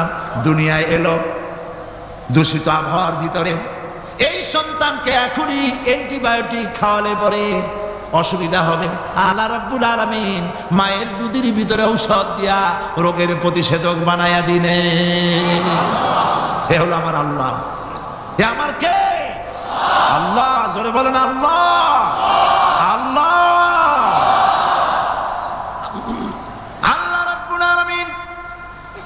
মায়ের দুধ দিয়ে সন্তানকে বড় করলেন আর শোনায় দিলেন, খবরদার এই মায়ের সাথে এই বাপের সাথে নাফরমানি করবি না। মা বাপের জন্য আমার কাছে দোয়া করবি, রব্বির হামহুমা কামা রাব্বায়ানি সগীরা। সবাই পড়েন আমার সাথে, রব্বির হামহুমা কামা রাব্বায়ানি সগীরা। আল্লাহ পাক শিখাই দিলেন, বান্দারে আমার কাছে দোয়া করায় আল্লাহ, আমার মা বাপ আমাকে ছোটবেলায় যেভাবে স্নেহের কোলে লালন পালন করেছে, এইভাবে আমার মা বাপকে তোমার রহমতের কোলে লালন পালন করো। মনে থাকবে ভাইরা? বলে মনে থাকবে? প্রত্যেক নামাজের পরে মা বাবার জন্য দোয়া করবেন, বেঁচে থাকুক আর মরে যাক, দোয়া করবেনই, মনে থাকবে। রব্বির হামহুমা কামা রাব্বায়ানি সগীরা। আবার পড়েন, রব্বির হামহুমা কামা রাব্বায়ানি সগীরা। আল্লাহ পাক মায়ের মর্যাদা এত বাড়াইছেন, সাহাবী প্রশ্ন করেছে, ইয়া রাসূলুল্লাহ খেদমত করব কার? হুজুর বলেন, তোমার মায়ের, তারপরে কার? তোমার মায়ের, তারপরে কার? তোমার মায়ের, তারপরে কার? তোমার পিতার। বাপের চাইতে মায়ের মর্যাদা আল্লাহ 3 গুণ বাড়াইয়া দিলেন, 3 গুণ বৃদ্ধি করে দিলেন। হাদিস শরীফে এসেছে, হযরত আবু হুরায়রা রাদিয়াল্লাহু তাআলা আনহু রাসূলের কাছে এসে রাতের বেলায় কাঁদতেছিলেন। হুজুর প্রশ্ন করলেন, আবু হুরায়রা কাঁদো কেন? হযরত আবু হুরায়রা বলছেন, হুজুর মা আমাকে মেরেছে। তিনি প্রশ্ন করলেন, আচ্ছা মা তোমার মারলো কেন? তুমি কি কোনো বেয়াদবি করছো? তিনি বললেন, না। তবে মারলো কেন? হযরত আবু হুরায়রা বলেন, ইয়া রাসূলুল্লাহ আপনার খেদমত থেকে বাড়ি ফিরতে আমার দেরি হয়ে গিয়েছিল। গভীর রাত্রে যখন বাড়ি গেছি, মা আমাকে প্রশ্ন করলেন, বাবা দেরি হলো কেন, কোথায় ছিলি? তাম পৃথিবীর মানুষ যেই কদম মোবারক চুমু দিতে পারলে ধন্য হয়ে যায়, সেই আখিরি জামানার পয়গম্বর নবী মুহাম্মদ রাসূলুল্লাহ সাল্লাল্লাহু আলাইহি সাল্লামের দরবার থেকে আসতে আমার দেরি হয়ে গেছে। ইয়া রাসূলুল্লাহ আমার মা আপনার নাম শুনে তার গা জ্বলে উঠল, তিনি কাফের মুশরিকা। আপনার নাম শুনে অগ্নি শর্মা হয়ে আমাকে ধরে পিটানো আরম্ভ করলেন আর বললেন, আবু হুরায়রা হয় মুহাম্মদ সাল্লাল্লাহু আলাইহি সাল্লামের বাড়ি ছাড়বি, নইলে আমার বাড়ি ছাড়বি, কি করবি বল? মার খেতে খেতে আমি বললাম, মা তোমার গায়ে যত শক্তি আছে আমারে মারো, তোমার বাড়ি শুদ্ধ, তাম দুনিয়াটা ছেড়ে দিতে পারি, মুহাম্মদ রাসূলুল্লাহর কদম মোবারক ছেড়ে দিতে পারি না। হুজুর আমার মা গলা ধাক্কা মেরে আমাকে বের করে দিয়েছেন। হুজুর বলছেন, আবু হুরায়রা মা তোমাকে মেরেছে আর আমার কাছে নালিশ করছো, আমি তোমার মায়ের কোনো বিচার করতে পারবো না। সুবহানাল্লাহ, এত বড় পাওয়ারফুল নবী, শানওয়ালা, ইজ্জতওয়ালি, বরকতওয়ালি, এত বড় নবী বলছেন মা মেরেছে, আমার করার কিচ্ছু নাই। সুবহানাল্লাহ, তোমার মা মুশরিকা হোক আর যাই হোক তোমার মা। সুবহানাল্লাহ বলে। আমার বন্ধুগণ, হযরত আবু হুরায়রা বলেন, ইয়া রাসূলুল্লাহ মায়ের বিরুদ্ধে কোনো অভিযোগ নিয়ে আমি আপনার কাছে আসি নাই। হুজুর বললেন, কেন আসছো বলো খুলে। আবু হুরায়রা বলেন, হুজুর আমি জানি আপনি আল্লাহর দরবারে যদি কোনো ব্যাপারে হাত তোলেন আল্লাহ মঞ্জুর করে ফেলেন। আপনি দয়া করে আমার মার জন্য দোয়া করেন, আল্লাহ যেন হেদায়েত দিয়ে দেন। আমার নবীজি দুখানে হাত উত্তোলন করলেন, বললেন, আল্লাহুম্মা ইহদি উম্মা আবি হুরায়রা, আয় আল্লাহ আমি দোয়া করতেছি আবু হুরায়রার মাকে হেদায়েত নসিব করো। হুজুর হাত তুলে মোনাজাত করছেন, আবু হুরায়রা দৌড় দিলেন বাড়ির দিকে। কয়েকজন সাহাবী হযরত আবু হুরায়রার জামা টেনে ধরেছে, এই ভদ্রলোক দৌড়ায় কেন? এত শান্ত মানুষ, কখনো গরম হয়ে কারোর সঙ্গে কথা বলে না, এই মানুষটা দৌড়ায় কেন? কোনো বিপদ হইল নাকি? জামা টেনে ধরে বলে, আবু হুরায়রা দৌড়াও কেন? হযরত আবু হুরায়রা বলেন, জামা ছেড়ে দাও, কোনো বিপদ আমার হয় নাই, আমি দৌড়াইয়া বাড়ি যাই দেখতে চাই। আমি দৌড়াইয়া আগে বাড়ি যেতে পারলাম না, আমার নবীর দোয়া আগে আমার বাড়ি চলে গেছে, আমি এটা দেখতে চাই। হযরত আবু হুরায়রা দৌড়াতে দৌড়াতে বাড়ি চলে গেছেন। দরজায় নক করলেন, ভেতর থেকে আওয়াজ এলো, কে? তিনি বললেন, আমি আবু হুরায়রা। আম্মা, দরজা খুলে দাও, আমি তোমার সন্তান। মা বললেন, বাবা অপেক্ষা করো, দরজা খুলতেছে। হযরত আবু হুরায়রা বলেন, মায়ের গলার আওয়াজের ভেতরে কুফরি কর্কশতা পেলাম না, মায়ের গলার আওয়াজের ভেতরে তাওহীদের নরমিয়াত পেলাম। আমার কাছে মনে হলো আমি আবু হুরায়রা বাড়ি আসার আগে নবীজির দোয়া আল্লাহর আরশে পৌঁছে গেছে। আবু হুরায়রা বলছেন, মা আমার কিছুক্ষণ পরে ঘরের থেকে বেরিয়ে এসেছেন, আমি দেখলাম মায়ের শরীর ভিজা, মাথার চুল দিয়া পানি টপকাচ্ছে। মা আমার বললেন, বাবারে তোমাকে মারার পর আমি নিদারুণ অনুশোচনায় পড়েছিলাম, মনে মনে ভাবলাম, আহারে আমার সন্তানরা আমি কেন মারলাম? সে তো কোনো খারাপ কাজ করে নাই, কোনো খারাপ জায়গায় যায় নাই, এত ভালো মানুষ যার সম্পর্কে লোকেরা খামোখাই মিথ্যা কথা বলে, এই ভালো মানুষটার কাছে গেছে, সেজন্য আমি মারলাম কেন? বাবা গো, আমি আমার ভুল বুঝতে পেরেছি, জীবনের ভুলও ধরা পড়েছে, আমাকে জলদি করে নিয়ে চলো বিশ্ব নবীর দরবারে। হযরত আবু হুরায়রার মা রাসূলুল্লাহর খেদমতে এসে ঘোষণা করলেন, আশহাদু আল্লা ইলাহা ইল্লাল্লাহু ওয়াহদাহু লা শারীকা লাহু ওয়া আশহাদু আন্না মুহাম্মাদান আবদুহু ওয়া রাসূলুহু। আমার ভাইরা, আল্লাহ রাব্বুল আলামিন মানুষ সৃষ্টি করে পৃথিবীতে পাঠিয়ে দিলেন, খাবারের ইন্তজাম করলেন, এগুলি সব আল্লাহর পরিচয়। আল্লাহরে চেনার জন্য বড় বড় কিতাব ঘাটা লাগে না, কিসমতে যদি থাকে দুই একটা দৃষ্টান্ত যথেষ্ট হয়ে যায়। সুবহানাল্লাহ, সুবহানাল্লাহ, দুই একটা দৃষ্টান্ত যথেষ্ট। আল্লাহ পাক সমস্ত সৃষ্টি জগৎকে তৈরি করলেন, সৃষ্টি করলেন, আর তাদের খাদ্যের ব্যবস্থা করলেন। কে করেছেন খাদ্যের ব্যবস্থা? খাদ্য দেন আল্লাহ। কিন্তু অহংকারী যারা, তারা বলে দেশের বাম্পার ফলনের জন্য সমস্ত কৃতিত্ব সরকারের। বলেন আস্তাগফিরুল্লাহ, বলেন নাউজুবিল্লাহ। এদের একজন বলছিল, 3 বছর কিছু দিবার পারুন না, লোকেরা কয় আমরা না খাইয়ে থাকুন, আল্লাহ কয় আমিও দেহুম, কদ্দুর পারো না খাইয়ে থাকতে। ফসল কে দেন? জোরে বলেন, কে দেন? বাম্পার ফসলের ফলনের দাবি সরকার করতে পারে না, এটা কুফরি, এটা শিরক। জমিনের ফসল কে দেন? আকাশের বৃষ্টি কার? পানি কার? সার কার? সব আল্লাহ পাক।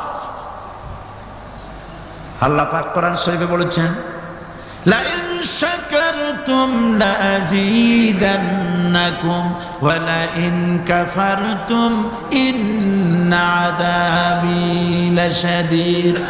আমার নিয়ামতের শুকর যদি আদায় করো বাড়ায় দেব, আর যদি কৃতজ্ঞ হও, শুকরিয়া আদায় না করো, মস্ত বড় শাস্তি দেব।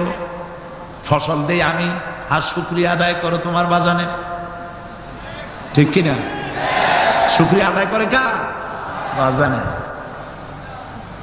একটা লোকের, একটি মানুষের যেই প্রশংসায় সরকার করলো, বিগত 4.5 বছর ধরে একটা মানুষের যত জিকির করলো, প্রশংসা করলো, ছবি টানাইলো, যদি এতটা জিকির, এতটা স্মরণ আল্লাহ রাব্বুল আলামিনের করত, ওদের জন্য আল্লাহর জান্নাতের দরজা খোলা হয়ে যেত।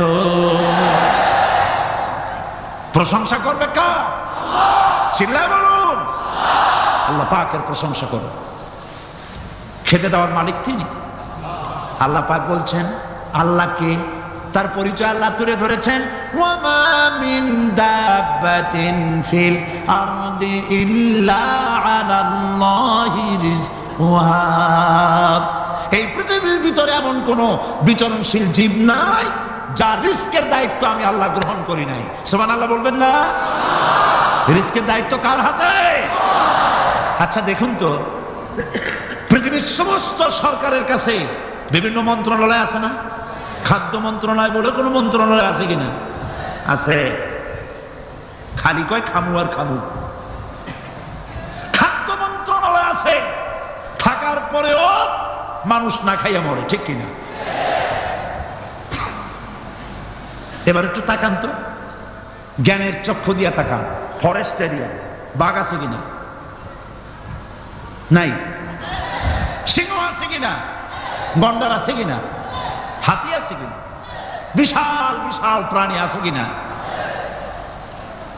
জঙ্গলে ছোট্ট প্রাণী থেকে, পোকা থেকে শুরু করে গন্ডার পর্যন্ত, টুনটুনি পাখি দিয়ে শুরু করে ঈগল পাখি পর্যন্ত, নদীর ভিতরে ছোট্ট চুনো পুঁটি থেকে শুরু করে তিমি মাছ পর্যন্ত। প্রাণী তত্ত্ববিদরা বলেছেন সমুদ্রের ভিতরে এমন এমন বড় বড় তিমি আছে যে একটা তিমির ওজন 5000 টন পর্যন্ত হয়ে যায়। 5000 টন তিমিটার ওজন। এর যখন বাচ্চা হয় তখন বাচ্চার দৈনিক দুধ লাগে 50 থেকে 60 মণ পর্যন্ত। কে ব্যবস্থা করে? রুহান ফেরেশতা। তো ওর মা যেমন, বাচ্চা তো সেরকম হবে, ঠিক কিনা? কে দেয় খাবার? এবার দেখেন তো, আপনার দেশের এই জঙ্গলে কত হাতি আছে। হাতিরা মিছিল করে আসছে যে আল্লাহ আমাদের এখন আর খাইতে টাইতে দিতে পারে না, বাংলাদেশের গভর্নমেন্ট কিছু দেও। আসছে না, খাইয়া ক্ষুধার জ্বালায় হাতি মরেছে, বাঘ মরেছে, সিংহ মরেছে। এর কোনো দৃষ্টান্ত আছে? ক্ষুধার জ্বালায় আকাশের উড়ন্ত পাখিরা ছটফট করে মারা গেছে, দৃষ্টান্ত আছে? নদীর মাছেরা ক্ষুধার জ্বালায় ভেসে উঠেছে, না খাইয়া মরে গেছে, দৃষ্টান্ত আছে? মহান আল্লাহ রাব্বুল আলামিন কোরআন শরীফের ভিতরে বলেছেন অনেক প্রাণী এমন আছে যারা তাদের খাদ্যকে সঞ্চয় করে না, খাদ্যকে জমা করে না, আহরণ করে না। সকালবেলায় একটা খাবার খেলো, দুপুরে কি খাবে তার জানা নাই। শকুন পৃথিবীর মাটি থেকে 3 মাইল উপরে ওড়ে, তার চোখকে আল্লাহ পাক এত তীক্ষ্ণ বানিয়ে দিয়েছেন, এই চট্টগ্রামের কোথায় মরা গরু আছে 3 মাইল উপর দিয়ে দেখতে পায়? সুবহানাল্লাহ করতে ইচ্ছা করে। এই প্রাণীগুলি খাবারগুলি কোনো গভর্নমেন্ট জোগাড় করে রাখে নাই। আল্লাহ পাক বলেন সবার খাবার আমি দেই। সকালবেলায় সমস্ত প্রাণীগুলি, মহাশূন্যে পাখি, পানির ভিতরে মৎস্যরাজি, জঙ্গলের ভিতরে হিংস্র প্রাণী, পোকামাকড় থেকে শুরু করে সবগুলো খালি পেটে সব বেরিয়ে যায়, কারো কোনো খাবারের মজুদ নাই। সন্ধ্যা হতে না হতে সমস্ত প্রাণীগুলির পেট ভরাইয়া আমি আবার যার যার ঘরে বেড়ায় দেই। ওয়া মিন দাব্বাতিন ফিল আরদি ইল্লা আলাল্লাহি রিজকুহা।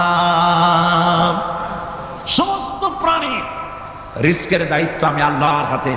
কে দেয় রিজেক? জোরে বলুন, কে দেন? আল্লাহ পাক। কি খাবেন সব আল্লাহ জোগাড় করে দিয়েছেন। তরি তরকারি জোগাড় করেছেন, মাছ জোগাড় করেছেন, চাউল দিয়েছেন, খাবার দিয়েছেন, গোশত দিয়েছেন, সব দিয়ে দিয়েছেন। আল্লাহ রাব্বুল আলামিন সমস্ত জিনিস দিয়ে মানুষকে আল্লাহ পাক তার জন্য আল্লাহ সব করেছেন। খালাকা লাকুম মা ফিল আরদি জামিআ। এই পৃথিবীতে যা তৈরি করেছে সব তোমার জন্য। এ হচ্ছে আমার আল্লাহ, এ হচ্ছে আমার কে? আল্লাহ। সে আল্লাহ পাক বলছেন, আল্লাহর পরিচয় তিনি স্রষ্টা, তিনি রিজেক দাতা। এবার আইনদাতা কে? আইনদাতা কে? আরো জোরে বলুন। আইনদাতা আল্লাহ হচ্ছে আল্লাহর পরিচয়। ইনিল হুকমু ইল্লা লিল্লাহ আলা লাহুল খালকু ওয়াল আমর। সৃষ্টি যার, আইন চলবে তার। আমার দেশে আল্লাহর আইন চলছে? আমাদের দেশের কল কারখানা, ক্ষেত খামার, অফিস আদালত আল্লাহর আইন অনুযায়ী চলে? চলে না। বরং আল্লাহর আইনকে মুছে ফেলার জন্য, নিজেদের আইন সৃষ্টি করার জন্য প্রচেষ্টা চালানো হচ্ছে। আল্লাহর আইন মানুষের জন্য সব থেকে বেশি উপযোগী, কারণ সৃষ্টি করেছেন কে? বলেন কে করেছেন? আল্লাহ। প্রত্যেকটি মেশিন আপনি যা কিনবেন, রেডিও হোক, টিভি হোক, যে কোনো যন্ত্র হোক, গাড়ি হোক, তার সাথে একটা লিটারেচার, একটা বই তার সঙ্গে দিয়ে দেওয়া হয়। ওই বইয়ের মধ্যে লেখা থাকে এটা কিভাবে চালানো হবে, অপারেট করা হবে, তার সিস্টেম লেখা থাকে। আপনার ইচ্ছা মতো চালাইলে হবে না।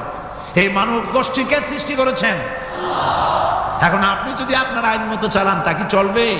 চলবে না। আপনি আপনার আইন মতো চালাচ্ছেন, ভালোভাবে চলতেছে? চলতেছে না। স্বরাষ্ট্রমন্ত্রী বলতেছেন সন্ত্রাসীদেরকে মাটির তলা থেকে খুঁজে বের করা হবে, কিন্তু নাকের উপর দিয়ে ব্রিফকেস চুরি হয়ে যায়, উনি তা ধরতে পারেন না। এই হলো আইন। অনাবরত খুন হচ্ছে, অনাবরত সন্ত্রাসী তৎপরতা চলছে, আর ওনারা বলছেন আগের থেকে এগুলি চলে আসছে, একজনের খুনের বিচার না হইলে এরকম খুন তো হইতেই থাকবে। তাহলে খুনকে, হত্যাকে, সন্ত্রাসকে সরকার জাস্টিফাইড করছেন। নাউযুবিল্লাহি মিন যালিক। এই জন্য আইন হতে হবে আল্লাহর। আইন হতে হবে কার? চিল্লায় বলেন, আল্লাহ পাকের আইন হতে হবে। আমি একদিন পার্লামেন্টে বলেছিলাম, আমার দেশের নেতা নেত্রীরা বারবার হজ করতে যান, উমরা করতে যান, সেখান থেকে আসার সময় কি আনেন? আতর, পাথর, সুরমা আর খুরমা, এই কিছু নিয়ে আসলেন। কিন্তু আমি বলেছি আপনারা কি কিছু চোখে দেখেন না? পার্লামেন্টে এইভাবে বক্তৃতা করেছে, কিছু চোখে দেখেন না? আমি প্রশ্ন করে আমি আবার জবাব দিচ্ছি, আপনারা যারা হজ করতে যান, উমরা করতে যান, হজের কথাই ধরি, এই হজ করতে যখন যান তখন মুজদালিফায় একটা রাত কাটাইতে হয়। সেটা কোন দিন? ইয়ৌমে আরাফার পরের দিন। এই মাঠে দালান কোঠা আছে, এখানে বেড়া আছে, শামিয়ানা আছে, পর্দা আছে, তাবু আছে, কিচ্ছু নয়। লক্ষ লক্ষ নারী আর পুরুষ পাশাপাশি শুয়ে থাকে, তাও সুবহানাল্লাহ কইতে ইচ্ছা করে না। সারা রাত জনে জনে পুলিশ পাহারাদার নাই। কিরকম মেয়ে লোক, চাঁদের সৌন্দর্য হার মানায় দিতে পারে, এরকম সুন্দরী, এরকম সুন্দরী নারী, সুদর্শন পুরুষ পাশাপাশি রাস্তার ধারে মরুভূমির ভিতরে সারা রাত কাটাচ্ছে। ইয়ৌমে আরাফার পরের রাতটা, একটা রাত পুরা। এভাবে চলতেছে বছরের পর বছর, শতাব্দীর পর শতাব্দী, সহস্রাব্দীর পরে সহস্রাব্দী। আমি প্রশ্ন করি, পৃথিবীর ইতিহাসে কেউ কি এমন কথা বলতে পেরেছে, লিখতে পেরেছে যে মুজদালিফার রাতে সেখান থেকে 10টা নারী হাইজ্যাক হয়েছে, 5টা নারী লাঞ্ছিত হয়েছে? বলতে পারবে? গভীর রাত্রে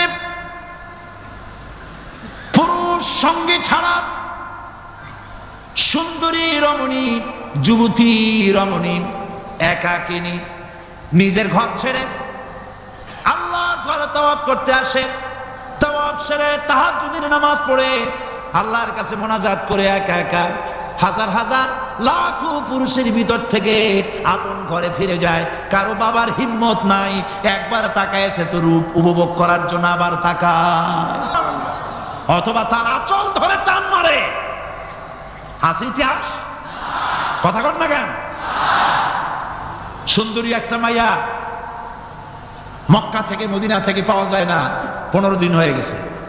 হয়েছে কখনো? এবার জবাব দেন, কেন হয় না? কেন হয় না? আমার দেশের মেয়েরা রাস্তা দিয়ে হাঁটতে পারে না। হাই স্কুল মেয়েদের, হাই স্কুল মেয়েদের কলেজ যখন ছুটি হয়, তথাকথিত সোনার ছেলেরা গেটের সামনে এতিমের মতো কাড়ায় দেবে। অনবরত হাইজ্যাক হচ্ছে, ধর্ষণের সেঞ্চুরি হচ্ছে। আর ওখানে হয় না কেন? ওখানে হয় না এই কারণে, এই রাব্বুল আলামিন যে আইন দিয়েছেন ওখানে আইন বলবৎ আছে নাকি? আছে কিনা? কোন পুরুষ কোন নারীকে ধর্ষণ করেছে যদি প্রমাণিত হয়, সে যদি ফাহাদের ছেলে হয় আর ফাহাদের মেয়ে হয়, কোরআনের শাস্তি হলো পাথর মেরে উড়াইয়া দাও। তাকে জানিয়ে দেওয়া হবে রেডিও টিভির মাধ্যমে জিনাকারের ব্যভিচারীর শাস্তি হবে।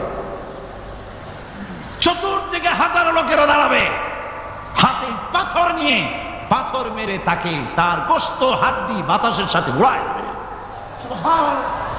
একজন মানুষ আর একজন মানুষকে খুন করলো, এই আসামি ধরা পড়ে গেল, কোরআনের শাস্তি হলো যখন ধরা পড়বে প্রমাণিত হবে যেমন ভাবে হত্যা করেছে পরেও হত্যা করো।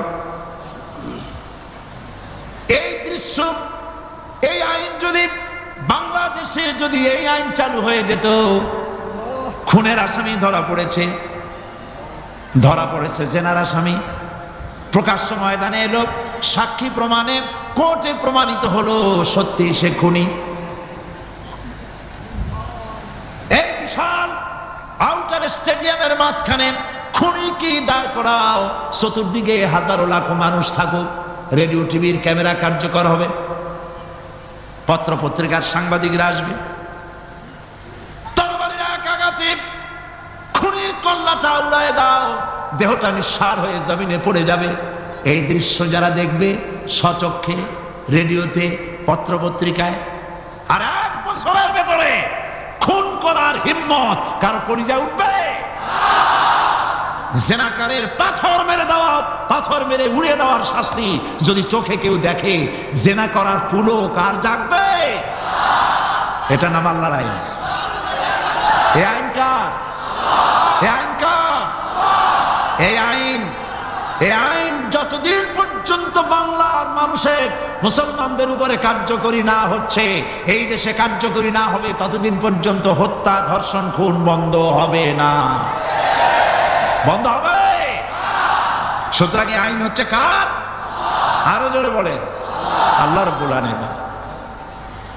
মহান আল্লাহ রাব্বুল আলামিনের এই আইন অনুযায়ী যদি দেশ চলে, মানুষ শান্তি পাবে, চুরি বন্ধ হবে, ডাকাতি বন্ধ হবে, জেনা বন্ধ হবে, হত্যা ধর্ষণ বন্ধ হয়ে যাবে।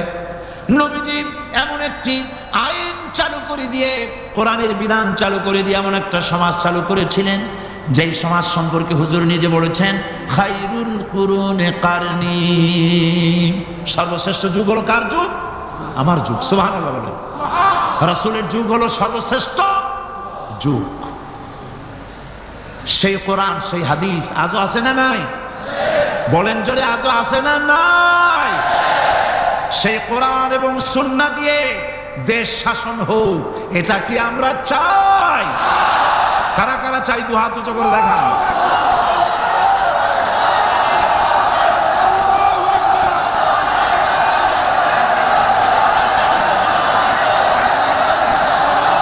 আরে ভাই, আপনারা দাঁড়ায় গেলেন কেন? বসেন বসেন। আমি তো একটা স্লোগান দিতে বললাম, হাত দেখতে চাইছি আমি, মাথা দেখতে চাই নাই। এই সুযোগে কোমরটা সোজা করে নিলেন। আচ্ছা বসেন, আর মহব্বতের সাথে জিকির করেন, লা ইলাহা ইল্লাল্লাহ, লা ইলাহা ইল্লাল্লাহ, লা ইলাহা ইল্লাল্লাহ, লা ইলাহা ইল্লাল্লাহ, লা ইলাহা ইল্লাল্লাহ, লা ইলাহা ইল্লাল্লাহ। জোরে সরে সবাই জিকির করেন, লা ইলাহা ইল্লাল্লাহ, লা ইলাহা ইল্লাল্লাহ, লা ইলাহা ইল্লাল্লাহ, লা ইলাহা ইল্লাল্লাহু মুহাম্মাদুর রাসূলুল্লাহ। বসুন, আমরা মুনাজাত করব। আল্লাহ রাব্বুল আলামিন আয়াতুল কুরসির ভিতরে আল্লাহর সার্বভৌমত্বের কথা বলেছেন, আল্লাহু লা ইলাহা ইল্লা হুয়াল হাইয়ুল কাইয়্যুম। পড়েন আমার সাথে সবাই, আল্লাহু লা ইলাহা ইল্লা হুয়াল হাইয়ুল কাইয়্যুম। আল্লাহ হচ্ছেন যিনি ছাড়া কোনো ইলাহ নাই, তিনি শাশ্বত চিরঞ্জীব। সুবহানাল্লাহ বিহামদিহি। আগামীকাল এর বাকি অংশ আমি আপনাদের সামনে আলোচনা করব ইনশাআল্লাহ। জোরে বলেন ইনশাআল্লাহ। দাঁড়ানো ভাইরা বসেন, আপনাদের পাশে যারা দাঁড়িয়েছেন অনুরোধ করে বসায় দেন। বলেন যে আর 5টা মিনিট বসেন, আল্লাহর রাস্তায় হাঁটেন না। হ্যাঁ বলেন, বলেন আপনারা যে আল্লাহর রাস্তায় হাঁটেন না, বসেন, সবাই বসেন। এত বড় মাহফিলের মুনাজাত, সুবহানাল্লাহ বলেন। চট্টগ্রামের ইতিহাসের শ্রেষ্ঠ মাহফিল, চিল্লায় বলেন সুবহানাল্লাহ। গোটা বিশ্বে কোরআনের শ্রেষ্ঠ মাহফিল, বলেন সুবহানাল্লাহ। জোরে বলেন আলহামদুলিল্লাহ। আগামীকাল এ মাহফিলের আখেরি মুনাজাত হবে ইনশাআল্লাহ, বলেন ইনশাআল্লাহ। আমি আন্তরিকভাবে দুঃখিত, প্রতি বছর আমার মা বোনদের জন্য, চট্টগ্রামবাসী আমার মা বোনদের জন্য আলাদাভাবে তাদের প্রশ্নের উত্তর দেই এবং তাদের সামনে কোরআন হাদিসের কথা আলাদাভাবে বলি। এবছর দিন কম হয়ে গেল বলে মহিলারা, মা বোনেরা বঞ্চিতা হয়ে গেলেন।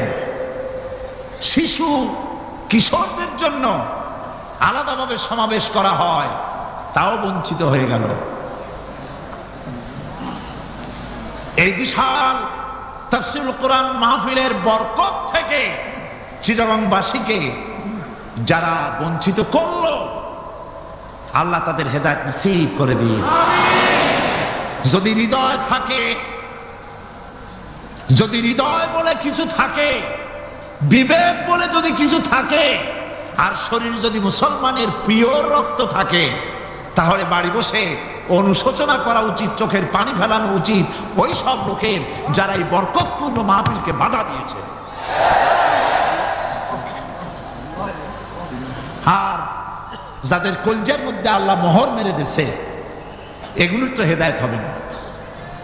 যারা, যাদেরকে আল্লাহ পাক তৈরি করেছেন জাহান্নামের জন্য, ওদের কাছে মাহফিল অসহ্য, সহ্যই হবে না। নাউজুবিল্লাহ বলেন।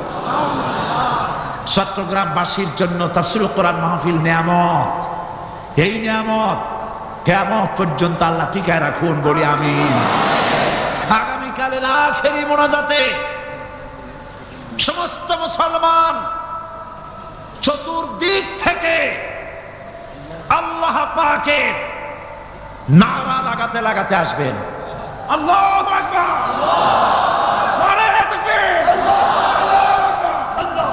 গোটা চট্টগ্রাম, গোটা চিটাগং শহর আগামীকাল কোরআনের মিছিলের শহর হবে ইনশাআল্লাহ।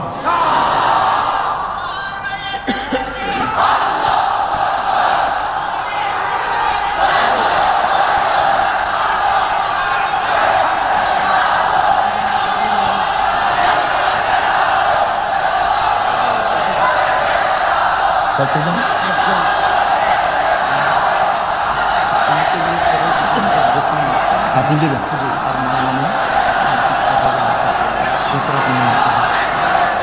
বন্ধুগণ,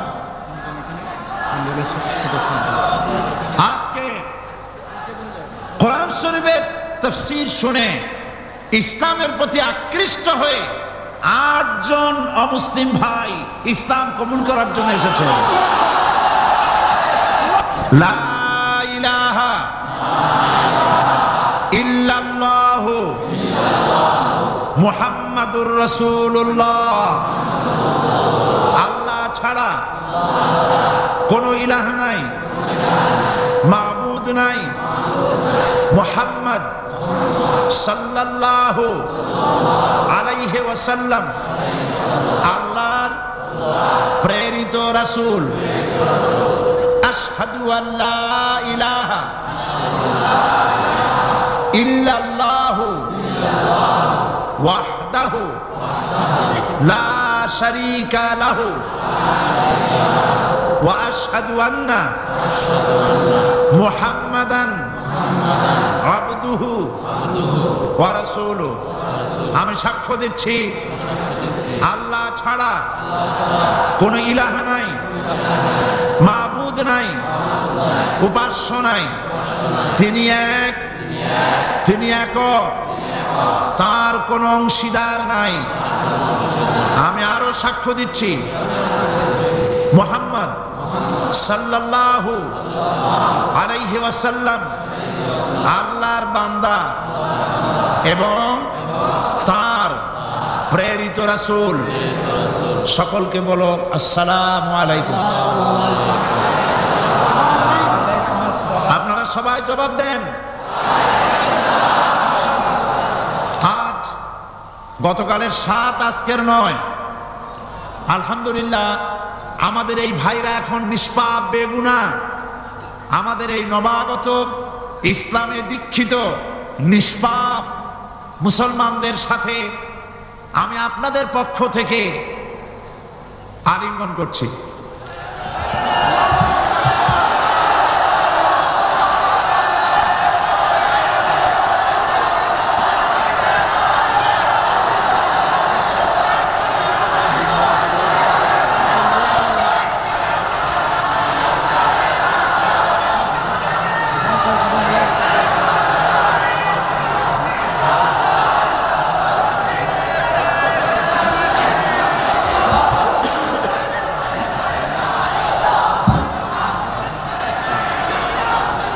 প্রিয় ভাই সব, আগামীকাল আপনারা দলে দলে চতুর্দিক থেকে আল্লাহ পাকের বড়ত্ব, মহানত্ব, শ্রেষ্ঠত্বের ঘোষণা দিতে দিতে আসবেন। আল্লাহর বড়ত্ব, বিরাটত্ব, মহানত্ব আর শ্রেষ্ঠত্বের ঘোষণা দিতে হয় কিভাবে? আল্লাহু আকবার। সবাই জোরে বলেন, আরো চিল্লায় বলেন।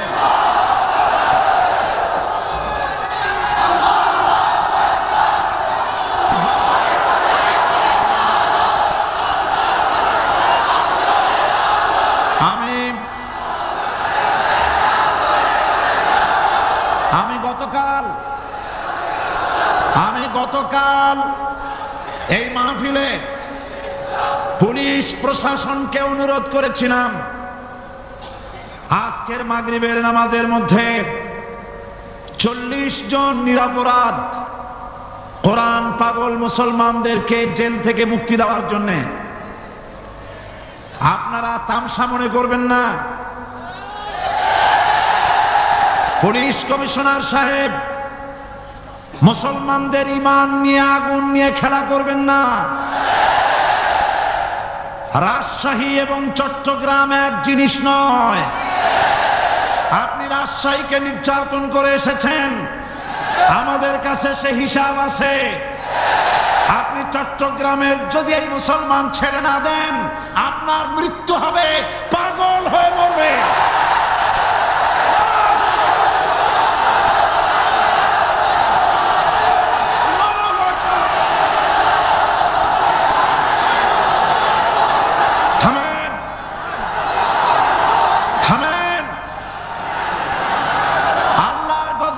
ভয় করেন পুলিশ কমিশনার, আল্লাহর গজবকে ভয় করুন। এই লক্ষ লক্ষ জনতা আপনার গজবের মৃত্যু কামনা করে।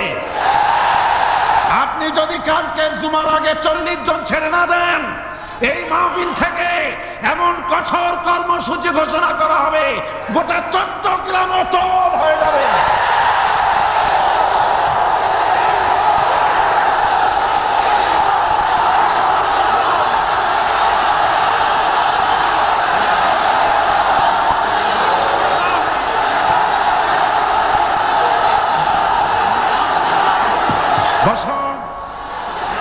বসুন,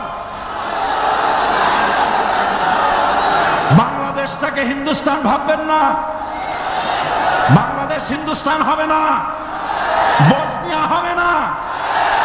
আপনাদের মতো দু চারটা দুরাচার পুলিশ কমিশনার একটা গভর্নমেন্টকে জনবিচ্ছিন্ন করার জন্য যথেষ্ট। আল্লাহ আপনাদেরকে হেদায়েত করুন।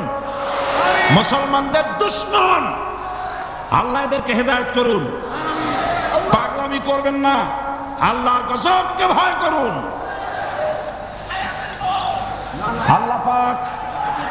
আল্লাহ পাক মুসলমানদেরকে ধৈর্য ধরার তৌফিক দান করুন। সবাই বলেন আমিন। আল্লাহ পাক মুসলমানদেরকে ধৈর্য ধরার তৌফিক দান করুন, বলেন আমিন।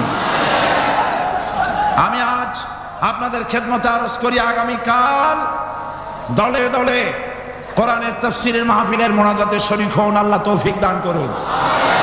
সমস্ত রকমের উস্কানির মোকাবেলায় শান্ত থাকবেন, ধৈর্য ধরবেন।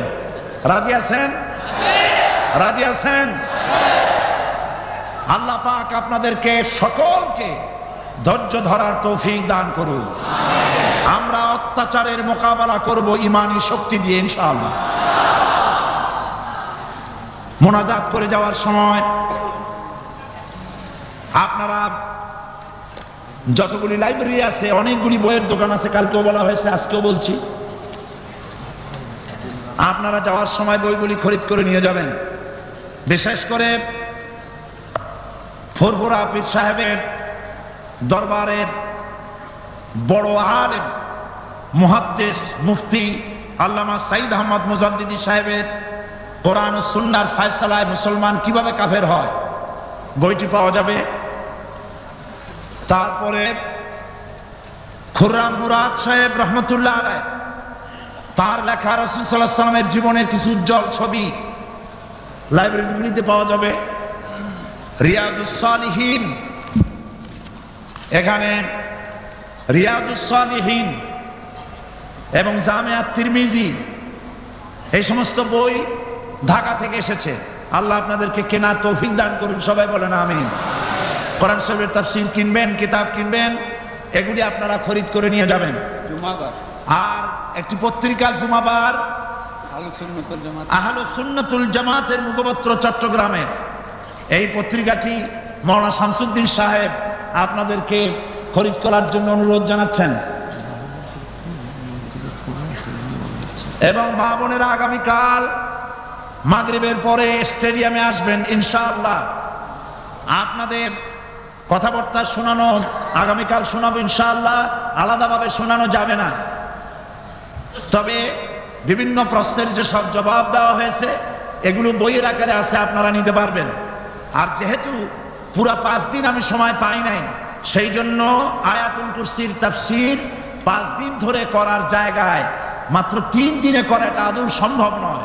এই জন্য সৌদি আরবের শ্রেষ্ঠ আলেম শায়েখ মোহাম্মদ বিন সালেহ আল উসাইমিন তার লেখা তাফসীর আয়াতুল কুরসি, যেটাকে আমি এডিট করেছি অনুবাদ হওয়ার পর, আয়াতুল কুরসির তাফসীর সমস্ত বুক স্টলগুলিতে পাওয়া যাবে। আপনারা খরিদ করবেন, পড়বেন এবং এর দ্বারা হেদায়েত গ্রহণ করবেন। আল্লাহ পাক সকলকে তৌফিক দান করুন। আর দেওয়ার সময় ইসলামী সমাজ কল্যাণ পরিষদের এই মাহফিলের বিশাল খরচের জন্য আপনারা সহযোগিতা করে যাবেন। ওমান থেকে লোকেরা টাকা পয়সা পাঠাচ্ছে, সেখানে যারা চট্টগ্রামের বিভিন্ন জায়গার যারা কাজবাজ করে তারা পাঠাচ্ছে। সৌদি আরব থেকে, কুয়েত থেকে, কাতার থেকে, যে যে জায়গার থেকে যতটুকু পারতেছে সাহায্য করতেছে। কিন্তু সবচাইতে বড় দায়িত্ব হচ্ছে 30,000 টাকা পাঠিয়েছে আমার ওমানের ভাই বোনেরা সাহায্য করেছেন, সেজন্য তারা দোয়া চেয়েছেন। আল্লাহ যেন তাদের নেক কামনা পুরা করেন, আমরা বলি আমিন। এখন মোনাজাত হবে, আপনারা ভুলে যাবেন না। আপনারা সবাই এই মাহফিলের জন্য সাহায্য করে যাবেন এবং আগামীকালে মাহফিলে পাগল হয়ে মৃত্যু হলো, সাংবাদিক শুনছেন মৃত্যু হবে, সেটা প্রেক্ষিতে বলতে পাগল। একজন প্রশ্ন করেছেন পুলিশ কমিশনার আগামীকাল মরবে, এরকম কথা আমি বলিনি। এরকম কথা বলছি নাকি? বলছি? উল্টাপাল্টা কথা শুনবেন না। বলেছি কোরআন পাগল মুসলমানদেরকে আপনি জেলে আটকায়ছেন এবং আপনি আপনার চাকরির প্রমোশনের জন্য সরকারের দৃষ্টি আকর্ষণের জন্য চট্টগ্রাম তাফসীর মাহফিলে বন্ধ করার সবথেকে বড় ভূমিকা আপনি পালন করেছেন। সুতরাং আপনি যদি তওবা না করেন আর ওই 40 ব্যক্তিকে যদি ছেড়ে না দেন, আল্লাহর গজবে পাগল হয়ে মরবেন। এই কথা আমি বলেছি, উল্টাপাল্টা বলবেন না, লিখবেনও না। আল্লাহর গজব হবে, এ গজব ফিরাতে পারবেন না। যেহেতু আমরা কোরআনের কথা বলি, আমরা আল্লাহর কথা বলি, আল্লাহ রসুলের কথা বলি। আপনি চট্টগ্রামের মুসলমান পুলিশ যারা কোরআনের জন্য কান্দে, মুনাজাতে শরীক হয়, এই মুসলমান পুলিশদেরকে জুতা পায়ে দিয়া মসজিদে ঢোকার সাহস আপনি দিয়েছেন। আমার পুলিশের কোনো দোষ না, আপনি পুলিশদেরকে ব্যবহার করেছেন। আপনি চট্টগ্রাম ছেড়ে পালিয়ে যান, আপনি চট্টগ্রামের উপযুক্ত নন। এটা মুসলমানের এলাকা, কোন হিন্দু এলাকায় চলে যান। আপনি নিজে নিজে পদত্যাগ করেন, সরকার আপনাকে পাঠাক আর না পাঠাক, আপনি পালায়ে যান।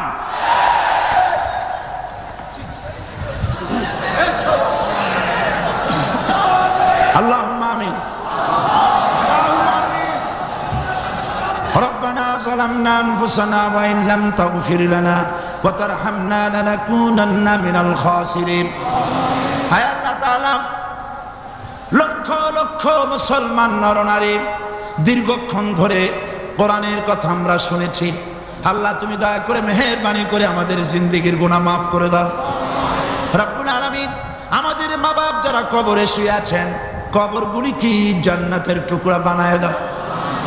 হায় আল্লাহ তাআলা, কোরআনের মাহফিলে যারা বাধা দেয়, কোরআন শুনতে যারা বাধা দেয়, কোরআনের মাহফিলে যারা 144 ধারা জারি করে, কোরআনের পাগল মুসলমানদেরকে মসজিদে ঢুকে যারা পিটায়, আল্লাহ কোরআন শুনবে বলে জেলখানার ভিতরে আটকায় রাখে, আল্লাহ আজকে বলতেছি তাদেরকে তুমি হেদায়েত নসিব করে দাও। আজকে দোয়া করি তাদেরকে হেদায়েত নসিব করে দাও। আল্লাহ তাদের কঠিন কঠিন পাথরের মতো কলিজাকে আল্লাহ তুমি নরম বানায় দাও। মুসলমানদেরকে মহব্বত করার মতো তৌফিক দান করে দাও। পুলিশের সাথে, প্রশাসনের সাথে আমাদের কোনো শত্রুতা নাই। আল্লাহ তুমি দয়া করে মেহেরবানি করে তাদের মন নরম করে দাও। আল্লাহ তুমি দয়া করে চট্টগ্রামের পরিস্থিতি তুমি ঠান্ডা বানায় দাও রব্বুল আলামিন। কোরআনের বরকতে সমস্ত মানুষকে ধৈর্য ধরার তৌফিক দিয়ে দাও। আগামী কালকের মাহফিল এই মাঠে আল্লাহ তুমি তোমার বান্দা বান্দীদেরকে তুফানের মতো সব জড়ো করে দাও রব্বুল আলামিন। কোরআনের সাথে যারা বেয়াদবি করে তুমি তাদেরকে হেদায়েত নসিব করে দাও রব্বুল আলামিন। আর একটা দোয়া করি, এই দেশের মুসলমানদের কথা, ইসলামের কথা, তাওহীদের কথা, স্বাধীনতার কথা, অখণ্ডত্বের কথা সাহস ভরে যে পত্রিকাটি বলে তার নাম ইনকিলাব। এই ইনকিলাবের ভিতরে বিরুদ্ধে ষড়যন্ত্র করে গ্রেফতারি পরোয়ানা জারি করতেছে, তাদেরকে ধ্বংস করার জন্য, পত্রিকা বন্ধ করার জন্য। আল্লাহ তুমি এই জালিম সরকারকে হেদায়েত নসিব করে দাও। আল্লাহ এই জালিমদেরকে হেদায়েত নসিব করে দাও। মুসলমানদের ঈমান নিয়ে যেন খেলা করতে না পারে আল্লাহ তুমি তাদের কলিজায় মৃত্যুর ভয় ঢুকায় দাও, জাহান্নামের আগুনের ভয় ঢুকায় দাও।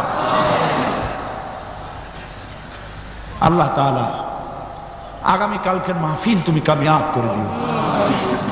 আমাদের সাথে যারা শত্রুতা করে আল্লাহ তাদের দিলকে তুমি নরম বানায় দাও, তাদেরকে আমাদের বন্ধু বানায় দাও।